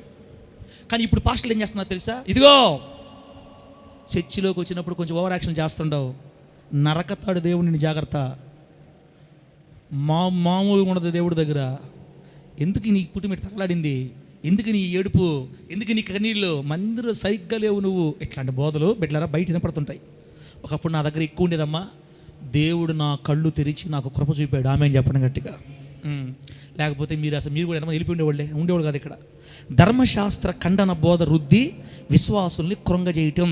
దీనికి 4-5 రెఫరెన్స్లు ఉన్నాయి, టైం లేదు నేను చదివించడానికి. అలా ధర్మశాస్త్ర బోధ రుద్దకూడదని బైబిల్లోనే ఉంది. ఒక్క మాట చదువుతామని మీకు నమ్మడానికి ఒక్క మాట. ఏమనుకోబాకండి. గలతీ పత్రిక 2:15 అండి. అట్లా వాక్యం చెప్పొద్దని దేవుడే చెప్పాడు బైబిల్లో. గలతీ పత్రిక 2:15 చూడండి. గలతీ పత్రిక 2:15 ఏమో తెలుసా? మనము జన్మము వలన యూదులమే కానీ అన్ని జనులలో చేరిన పాపులము కాము. ఇప్పుడు చూడండి, మనుషుడు యేసుక్రీస్తు నందలి విశ్వాసము వలననే కానీ ధర్మశాస్త్ర సంబంధమైన క్రియల మూలమున నీతిమంతుడుగా తీర్చబడని ఎరిగి, మనము ధర్మశాస్త్ర సంబంధమైన క్రియల మూలమున కాక క్రీస్తు నందలి విశ్వాసము వలననే నీతిమంతులమని తీర్చబడుటకై యేసుక్రీస్తు నందు విశ్వాసం ఉంచి ఉన్నాము. దేవునికి స్తోత్రం కలుగును గాక. ఈ మాటకు అర్థమైందంటే ధర్మశాస్త్రంలో అది చేయకూడదు, ఇది చేయాలి, నరహత్య చేయకూడదు, అది చేయకూడదు, ఇది చేయకూడదు అని చెప్పిన వాటిలో ఉన్నాయే, వాటిని అనుసరించి నడవటం వల్ల మనం నీతిమంతులం కావట్లా. యేసుక్రీస్తునందు మన విశ్వాసం ఉంచడం వల్ల మనం నీతిమంతులం అయ్యాం. యేసయ్య ఎంత మంచి మాట, క్రీస్తునందలి విశ్వాసం వలననే మనం నీతిమంతులుగా మార్చబడుతున్నాం, కానీ ధర్మశాస్త్ర సంబంధ క్రియల వలన కాదు అన్నప్పుడు ఇది చేయకూడదు, అది చేయకూడదు, అట్ట ఉండకూడదు, ఎట్ట ఉండకూడదు, ఎట్ట కూర్చోకూడదు, అట్ట నడవకూడదు. ఎందుకు మనకు అవసరమా? జస్ట్ అలా చెప్పు వదిలేయాలంతే, దాని పెద్ద ఒత్తకూడదు. అలా ఒత్తి మనుషులు నేడిపించి అక్కడే 3వ అధ్యాయం 11 వచ్చింది చూడండి. 3:11 ఏమో తెలుసా? ధర్మశాస్త్రము చేత ఎవ్వడునో దేవుని ఎదుట నీతిమంతుడని తీర్చబడడు అన్న సంగతి స్పష్టం. ఏలయనగా నీతిమంతుడు విశ్వాస మూలంగా జీవిస్తున్నాడు. దేవునికి స్తోత్రం కలుగును గాక. నా బాధ అర్థమైందా? ధర్మశాస్త్రం చేత, ధర్మశాస్త్రం అంటే ఆది కాండం దగ్గర నుంచి మొదలుకొని ఏంది ద్వితీయోపదేశ కాండం వరకు 5 ఖండాలు. ఈ 5 ఖండాలలో ఉన్న బోధ ప్రకారము ఎవడు కూడా నీతిమంతుడిగా దేవుని ముందు తీర్చబడడు. ధర్మశాస్త్రము చేత ఎవడు దేవుని నీతిమంతుని తీర్చబడడు, ఆ సంగతి స్పష్టం. కాబట్టి నీతిమంతుడు ఎవరంటే విశ్వాస మూలంగా జీవించేవాడే నీతిమంతుడు. దేవునికి స్తోత్రం కలుగును గాక. యేసుక్రీస్తు నిజమైన దేవుడు మనం నమ్మాం కాబట్టి ఇప్పుడు మన నీతిమంతులం అయ్యాం, ఆయన రక్తాన్ని బట్టి కడగబడ్డాం. ఇది సంగతి. ఇది బోధించాలి, కానీ ఖండన బోధ రుద్ది అటు చేయకూడదు, ఇటు చేయకూడదు. నువ్వు వ్యభిచారం చేసావు కాబట్టే ఈరోజు మీ ఆయన వదిలేసాడు నిన్ను, నీకు సావాలను పెట్టే, నువ్వు చిన్నదానివే అని బిడ్డలను బాధ పెట్టి, ముత్తుకూరులు ఎంతోమంది బిడ్డలను ఏడిపించి వాళ్ళ మీద శాపాలు కురిపించి, నా నోరు 15 సంవత్సరాలు బిడ్డలారా, 13-14 సంవత్సరాలు దేవుడి దయ కనికరించడమ్మా నన్ను. ప్రభువుకి మహిమ కలుగునుగాక. రెండోది చెప్పెట్టుమా, 2వ భారం. ఇప్పుడు పాస్టర్లు మాపుతున్నారు 2వ భారం. ఏముంది అక్కడ? 2 గంటల పాటు ప్రార్థన చేస్తేనే, నిరంతరం బైబిల్ ధ్యానం చేస్తేనే దేవుడు మనల్ని దీవిస్తాడు, మన భక్తిపరులం అవుతాం. ఒకవేళ నువ్వు కానీ గంట ప్రార్థన చేయకపోయినా, బైబిల్ కానీ చదవకపోతే భక్తిహీనులు మీరు అని బోధించే బోధ కూడా పాస్టర్లు తయారు చేసిన బోధ. అవును, కానీ రోజుకి 2 గంటలు ప్రార్థన చేసేవాళ్ళు చేతులు ఎత్తండి. పాస్టర్మ తప్ప నేను ఎత్తను, లెక్క సలోమకి ఎత్తదేమో నాకు తెలిసి. ఇంకెవరన్నా 2-3 ఎత్తండి. తల్లి ఏం కాదులే, నేను ఎత్తలా, నేను చేయట్లా, నేను ఎత్తను. మీరు ఈవిడ చేసేవాళ్ళు ఎత్తండి. రోజుకు 2 గంటల ప్రార్థన. అది కొడుకు కాబట్టి, వాళ్ళ అమ్మ కొడుకు కాబట్టి ఎత్తాడులే. ఇంకా ఎవరు ఉన్నారమ్మా? 2 ఎత్తారు. ఇంతమంది సంఘంలో ఉంటే ఇప్పుడు మనందరం ఎవరమన్నా? ఆ వాక్య ప్రకారం ఎవరమే? భక్తిహీనులమే. ఒక్క పూట గంట కూడా ప్రార్థన చేయలేని సైతాన్ మొహందానా? దేవుడి దగ్గర నుంచి ఆశీర్వాదాలు కావాలి నీకా అని నేను బోధించాను అనుకో, మీకేమనిపిస్తుంది తెలుసా? ప్రార్థన చేయాలనే ఉంది పాస్టర్ గారు, కానీ మా వల్ల కావట్లేదు పాస్టర్ గారు. ఎట్ట చేయాలి పాస్టర్ గారు? నా వల్ల కావట్లా. నిద్ర మేలుకొని చేయాలని ఉంది, శరీరంలో బలహీనత రోగం ఉంది, నా వల్ల కావట్లేదు పాస్టర్ గారు. ఎట్ట చేయాలి అంటే ఇంక మేము దీవించబడేది లేదా? లేదో, నువ్వు ప్రార్థన చేస్తేనే దీవి నీకు, అంతే. రోజుకు 2 గంటలు, ఉదయం గంట, సాయంత్రమా గంట, అది కూడా మోకాళ్ళ మీద. మళ్ళా మోకాళ్ళ ప్రార్థన చేసేవాడు దీవించబడతాడు, కూర్చొని ప్రార్థన చేసేవాడు పోతాడు కిందకి. అందుకని మీరు మోకాళ్ళ మీద చేయండి ప్రార్థన. రోజుకి 8 గంటలు బైబిల్ ఏముంది? ఒక్క గడియను నాతో కూడా మీరు మేలుకొని ఉండలేరని యేసు అడిగితే ప్రార్థన చేయబల్లా సైతాన్ బోధ చేస్తున్న పాస్టరా అని ఇప్పుడు నన్ను కొంతమంది అనుకుంటారులే. మీరు ఎన్నైనా అనుకోండి, ముందు ముసలి పండుగ 2 గంటల పాటు ప్రార్థన, నిరంతరం బైబిల్ చదవటం, ఉదయం సాయంత్రం మధ్యాహ్నం బైబిల్ చదవాలా. రోజుకి 5 అధ్యాయాలు చదివితేనే దేవుడు మిమ్మల్ని దీవిస్తాడు. లేకపోతే మీరు బైబిల్ చదవలేదా పోతారు. ఇంకా ఇప్పుడు నేను చెప్తున్నాను మీకు ఎప్పుడు ప్రార్థన చేసుకోవాలనిపిస్తే అప్పుడే చేయండి. ఆమేన్ గట్టిగా. మీకు ఎప్పుడు బైబిల్ చదవాలనిపిస్తే అప్పుడే చదవండి. మనము బైబిల్ చదివినందువల్ల, ప్రార్థన చేసినందువల్ల పరలోకానికి పోము. యేసయ్య రక్తంతో కడగబడ్డాము కాబట్టి పరలోకం వెళ్తాం. మనం పరలోకానికి పోయేది బైబిల్ చదవటం వల్ల, ప్రార్థన చేయడం వల్ల కాదు. యేసయ్య మనల్ని కడుక్కున్నాడు కాబట్టి పరలోకం పోతాం. మనం ఆమేన్ చెప్పండి గట్టిగా. మన పరలోక ప్రవేశం భక్తి మీద, మన క్రియల మీద ఆధారపడి లేదు. మన ప్రార్థన, మన భక్తి, మన విశ్వాసం మన పరలోకం తీసుకోబోదు. యేసయ్య మనల్ని ఏరుకొని, కోరుకొని, కడిగి పిలుచుకున్నాడు కాబట్టి, నిర్ణయించుకున్నాడు కాబట్టి, ఆయన ప్రేమను బట్టి మనం పరలోకం పోతున్నాం రేపు. ఆమేన్ చెప్పండి గట్టిగా. అట్లా కానీ బైబిల్ చదవద్దని నేను చెప్పట్లా. పూర్తిగా చదివే వాళ్ళని మనం ఆపలేం. పాస్టర్ అమ్మ 3 గంటలు రండి ఇంటికి, ప్రతిరోజు లేచి తోగతైనా కూర్చుంటుంది, కానీ పడుకోరు మాత్రం పడుకోదు. అది దానికి ఇచ్చిన కృప. చందన్న చేయకుండా ఉండలేడు. చందనకు దేవుడు ఇచ్చిన కృప, లేస్తాడు, చేస్తాడు. అట్లాగని అందరిని భక్తిహీనులు అంటే అదే కానీ కరెక్ట్ అయితే మీ అందరికంటే పెద్ద భక్తిహీనుణ్ణి నేనే. అబద్ధాలు చెప్పకూడదు, నేను ఎప్పుడు నిజాలే చెప్తా. చూసారా, అమ్మ పార్టీ వాళ్ళు ఒకడే ఉన్నాడు, అమ్మ పార్టీ ఒక్కడే. తండ్రి పార్టీ చూడండి ఎంతమంది ఉన్నారా? ఏంది, నా పార్టీ ఎక్కువ సంఘంలో. దేవుడికి స్తోత్రం కలుగును గాక. ప్రకాష్ చేతి చేస్తాడు, ప్రకాష్ కూడా చేస్తాడులే. ఎవరో ఇద్దరు ముగ్గురు చేస్తారు అమ్మ పార్టీ, అది కూడా వాళ్ళకి వరం ఉంది కాబట్టమ్మా. వాళ్ళకి ఆ వరం దేవుడు ఇచ్చాడు, వాళ్ళకి తెలియదు. కానీ మేము చేస్తున్నాం తెలియక. ప్రార్థన వరం దేవుడు ఇస్తే 4 గంటల తర్వాత నిద్ర రాదు మనకి. ఒకవేళ నిద్రపోతే ఆ రోజు ఏడ్చేస్తాం దేవుడి దగ్గర, అయ్యో ఏడుస్తాం. ప్రార్థన వరం కనుక ఒక వ్యక్తికి దేవుడు ఇస్తే వాళ్ళు 4 తర్వాత ఇక నిద్రపోరు. నిద్ర పడుకున్నా కూడా వాళ్ళకి బాధ వచ్చేస్తుంది. పాస్టర్ ఏడుస్తుంది ప్రార్థన చేయకపోతే. ఒక్కోసారి టిఫిన్ కూడా పెట్టదు మాకు, ప్రార్థన చేసుకొని వస్తేనే మాకు టిఫిన్. అందుకే నేను పోయి తెచ్చేస్తా పిల్లలకి. ఆమె మనం లేపలేము, ఆమె ప్రార్థన చేస్తేనే టిఫిన్ పెట్టద్ది. అది వరం. కొందరికి పాటలు పాడే వరం, కొందరికి ప్రార్థన చేసే వరం, కొందరికి వాక్యం చదివే వరం, కొందరికి బుద్ధి వాక్యం చెప్పే వరం. ఇలా ఎన్నో రకాల వరాలు ఉన్నాయి. వరం ఉండేవాళ్ళు చేస్తారు తల్లి. మనకు వరం లేదు. 7కి లేకపోతే ఇబ్బంది ఉంది. 7కి లేచి ఒక 10 నిమిషాలు చేసుకో, ఒక అరగంట చేసుకో, నీ ఇష్టం అది. నువ్వు అరగంట, 10 నిమిషాల, గంట, 4 గంటల, అది తర్వాత పరలోకంలో చూసుకుందాం. నువ్వు చేసినా చెయ్యకపోయినా యేసు రక్తంలో కడగబడ్డావు కాబట్టి నువ్వు దేవుడి బిడ్డవే. కొట్టు అందుకో ఎట్ట కొట్టాలా అంత మన బ్యాచ్. కొట్టు గట్టిగా, దేవుడికి స్తోత్రం కలుగును గాక. హల్లెలూయా, ఆమేన్. ఏం సార్ చెప్పేస్తున్నారు మీరు? అంతే, బిడ్డల ముందు మాకు ఇబ్బంది ఉంది. ఇప్పుడు వచ్చిన మా అసలు సంగతి 3 పెట్టు అట్టే ఇటు తెలిచేయాలి ఇప్పుడు. అబ్బా, 3వ సంగతి ఏందమ్మా? తెల్ల బట్టలు, అలంకరణ, బంగారు ఆభరణాలు గూర్చి అతి పరిశుద్ధ బోధ చేస్తున్నారు ఇప్పుడు బయట. ఎవరైతే తెల్ల బట్టలు వేసుకోలేదో వాళ్ళు అవిశ్వాసులుగా చిత్రీకరిస్తారు. ఎవరైతే ఎక్కువ అలంకరణ చేసుకుంటారో వాళ్ళని అవిశ్వాసం చిత్రీకరిస్తారు.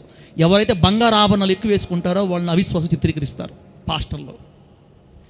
అవునుగా నేను అడుగుతున్నానా, యేసు రక్తంలో కడగబడి ఆయన స్వాస్థ్యంగా ఏర్పరచబడిన బిడ్డల్ని తెల్ల బట్టలు వేసుకోకపోతే నువ్వు అవిశ్వాసివని చెప్పే దమ్ము నీకు ఎవడిచ్చాడు? ఆయన రక్తం చేత కొన్నాడు, కడుక్కున్నాడు, సంపాదించుకున్నాడు. ఆయన స్వాస్థ్యం అది. విగ్రహారాధన నశించిపోతున్న బిడ్డలను దేవుడు సెలెక్ట్ చేసుకొని సంఘంలో తీసుకొని వచ్చి ఆయన పిలుచుకున్నాడు కదా. ఆయన తీసుకొచ్చుకున్న బిడ్డని తెల్లబట్టలు వేసుకోకపోతే నువ్వు అవిశ్వాసం అని చెప్పడానికి నీకు ఎవడిచ్చాడు అధికారం? నువ్వేం లౌడ్వే? పెందుకోస్తాళ్ళని టీపీఎం వాళ్ళని అడుగుతున్నా ఈ మాట. నేను వాళ్ళని మనం అడగలేదు, ఇక్కడ అడుక్కుందాం అంతే. మిమ్మల్ని ఈ బోధ ఎవరు చెప్పమన్నారు? అసలు మీకు ఏ అధికారంతో మీరు ఈ బోధ చేశారు బిడ్డలారా? తర్వాత ఇంకోటి ఏంది? బంగారం అసలు పెట్టుకోకూడదు. బంగారు కానీ పెట్టుకున్నారంటే నరకంలో కాలుతాయి. చేతులు బంగారం పెట్టుకుంటే రేపు అమ్మ నేను విన్న బోధ చెప్తున్నా మీకు. నేను విన్న బోధ మీకు చెప్తున్నాను. మా రోజుల్లో ఏ బోధ చెప్పారు తెలుసా? ఏ వేలుకైతే బొంగరం పెట్టుకుంటారో ఆ వేలుని ఎక్కువ కాలసని చెప్పాడు మాకు వాక్యంలో.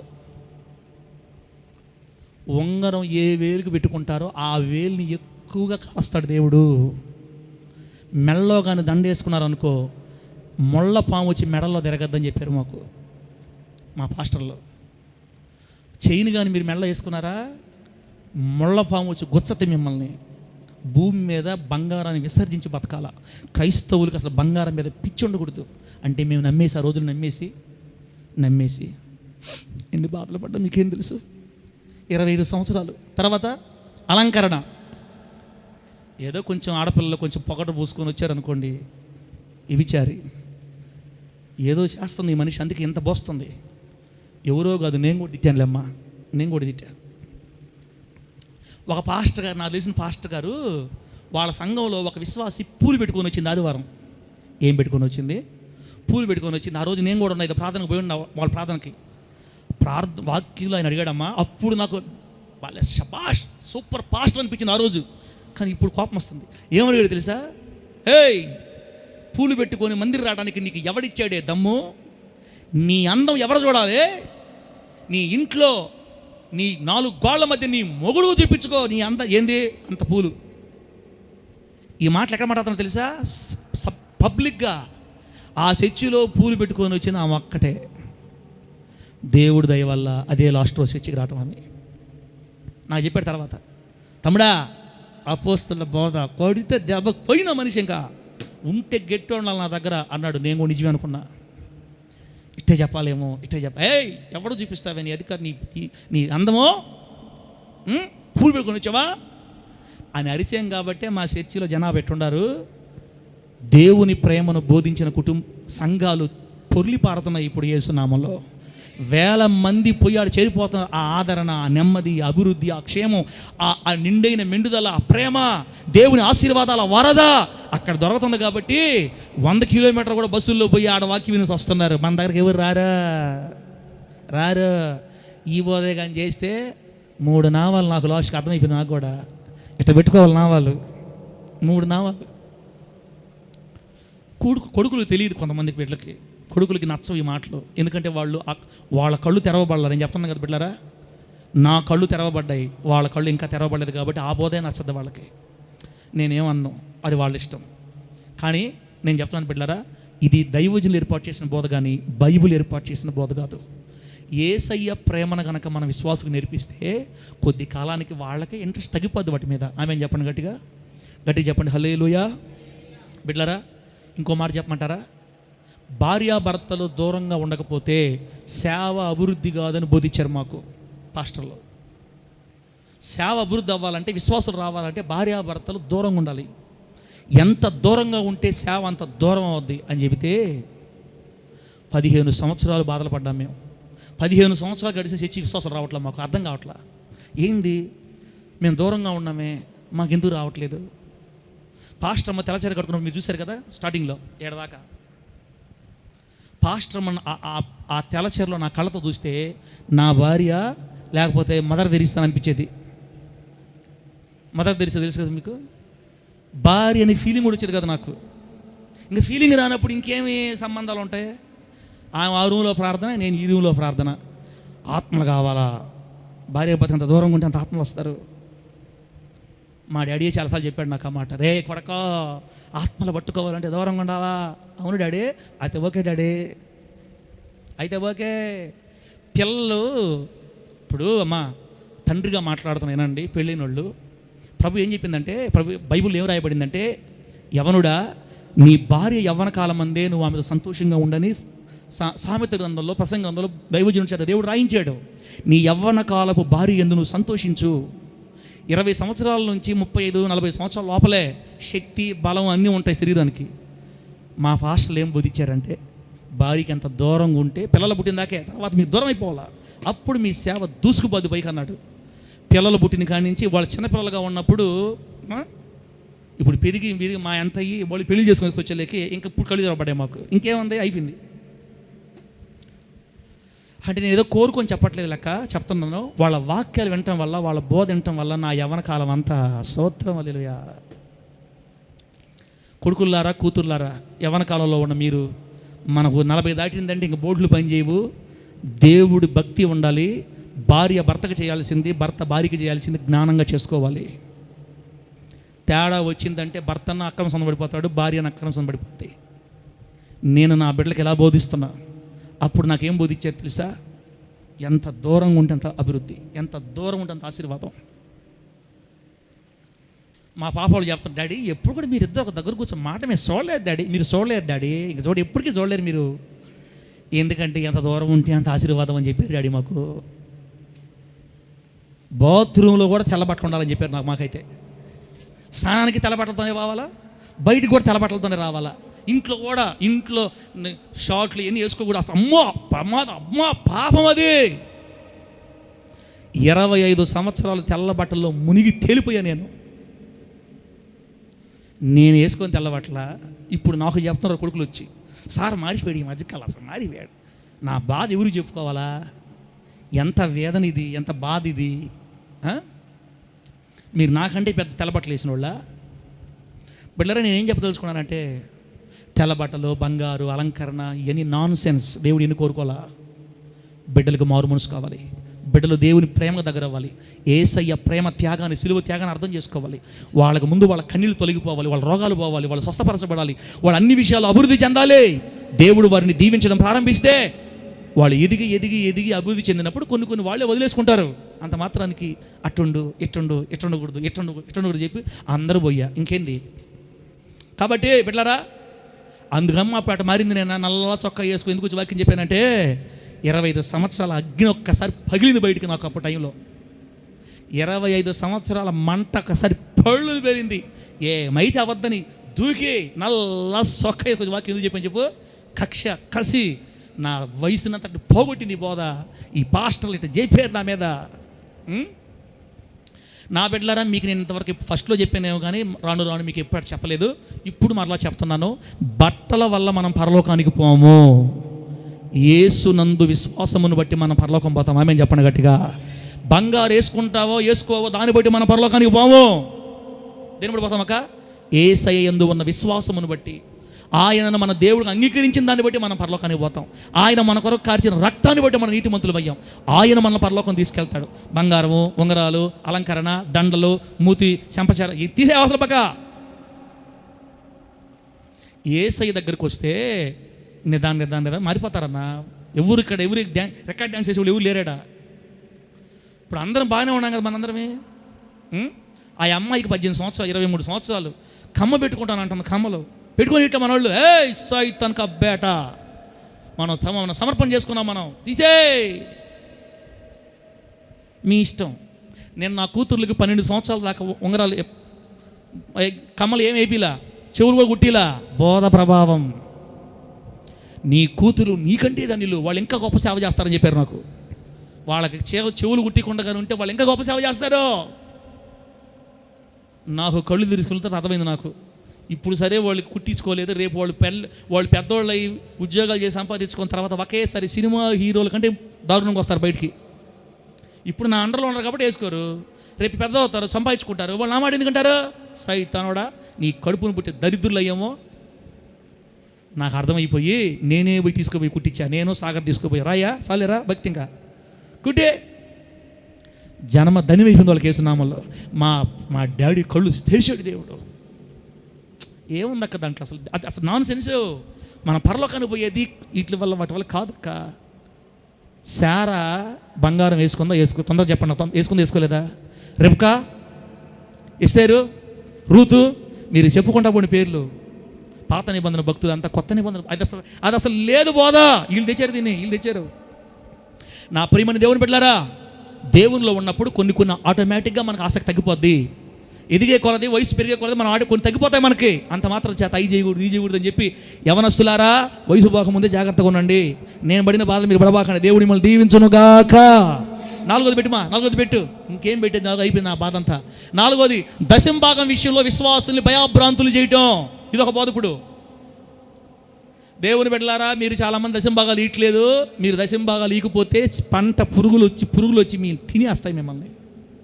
దశంభాగాలు ఇట్టేది మీరు మీ ఇళ్లలో శాపం. దశంభాగాలు ఇట్టేది మీరు సంపాదించేదంతా హాస్పిటల్ పాలైపోద్ది. దశంభాగాలు ఇట్టేది మీరు అని కొంతమంది పాస్టర్లు, దైవజనులు తెలుసో తెలియకో నాకు తెలీదు, ఇలా భయభ్రాంతులకు గురి చేస్తున్నారు. అది కూడా తప్పే. నువ్వు దశంభాగం ఇవ్వకపోయినంత మాత్రాన పరలోకానికి పోకుండా నువ్వు ఆగవు. దశమ భాగం నిన్ను పరలోకాన్ని తీసుకోబోదు. యేసు రక్తం నిన్ను పరలోకాన్ని తీసుకెళ్తుంది. ఆమె చెప్పు గట్టిగా చెప్పు హల్లెలూయా. దశమ భాగాలు మన పరలోకాన్ని తీసుకెళ్ళవు. అది దేవుడికి నీకున్న కృతజ్ఞత అన్నమాట. దశమ భాగాలు ఇస్తే దాని వరకు ఆశీర్వాదాలు వస్తాయి. ఓకే, ఖచ్చితంగా వస్తాయి. కానీ పరలోకానికి ఆపే అంత పాపం కాదు అది. నరకాన్ని తీసిపోయేంత పాపం కాదు. దశమ భాగాలు ఇచ్చినా దశమ భాగాలు ఈగిపోయినా పరలోకానికి కన్ఫామ్గా పోతాం మనం. దేవుడికి స్తోత్రం కలుగును గాక.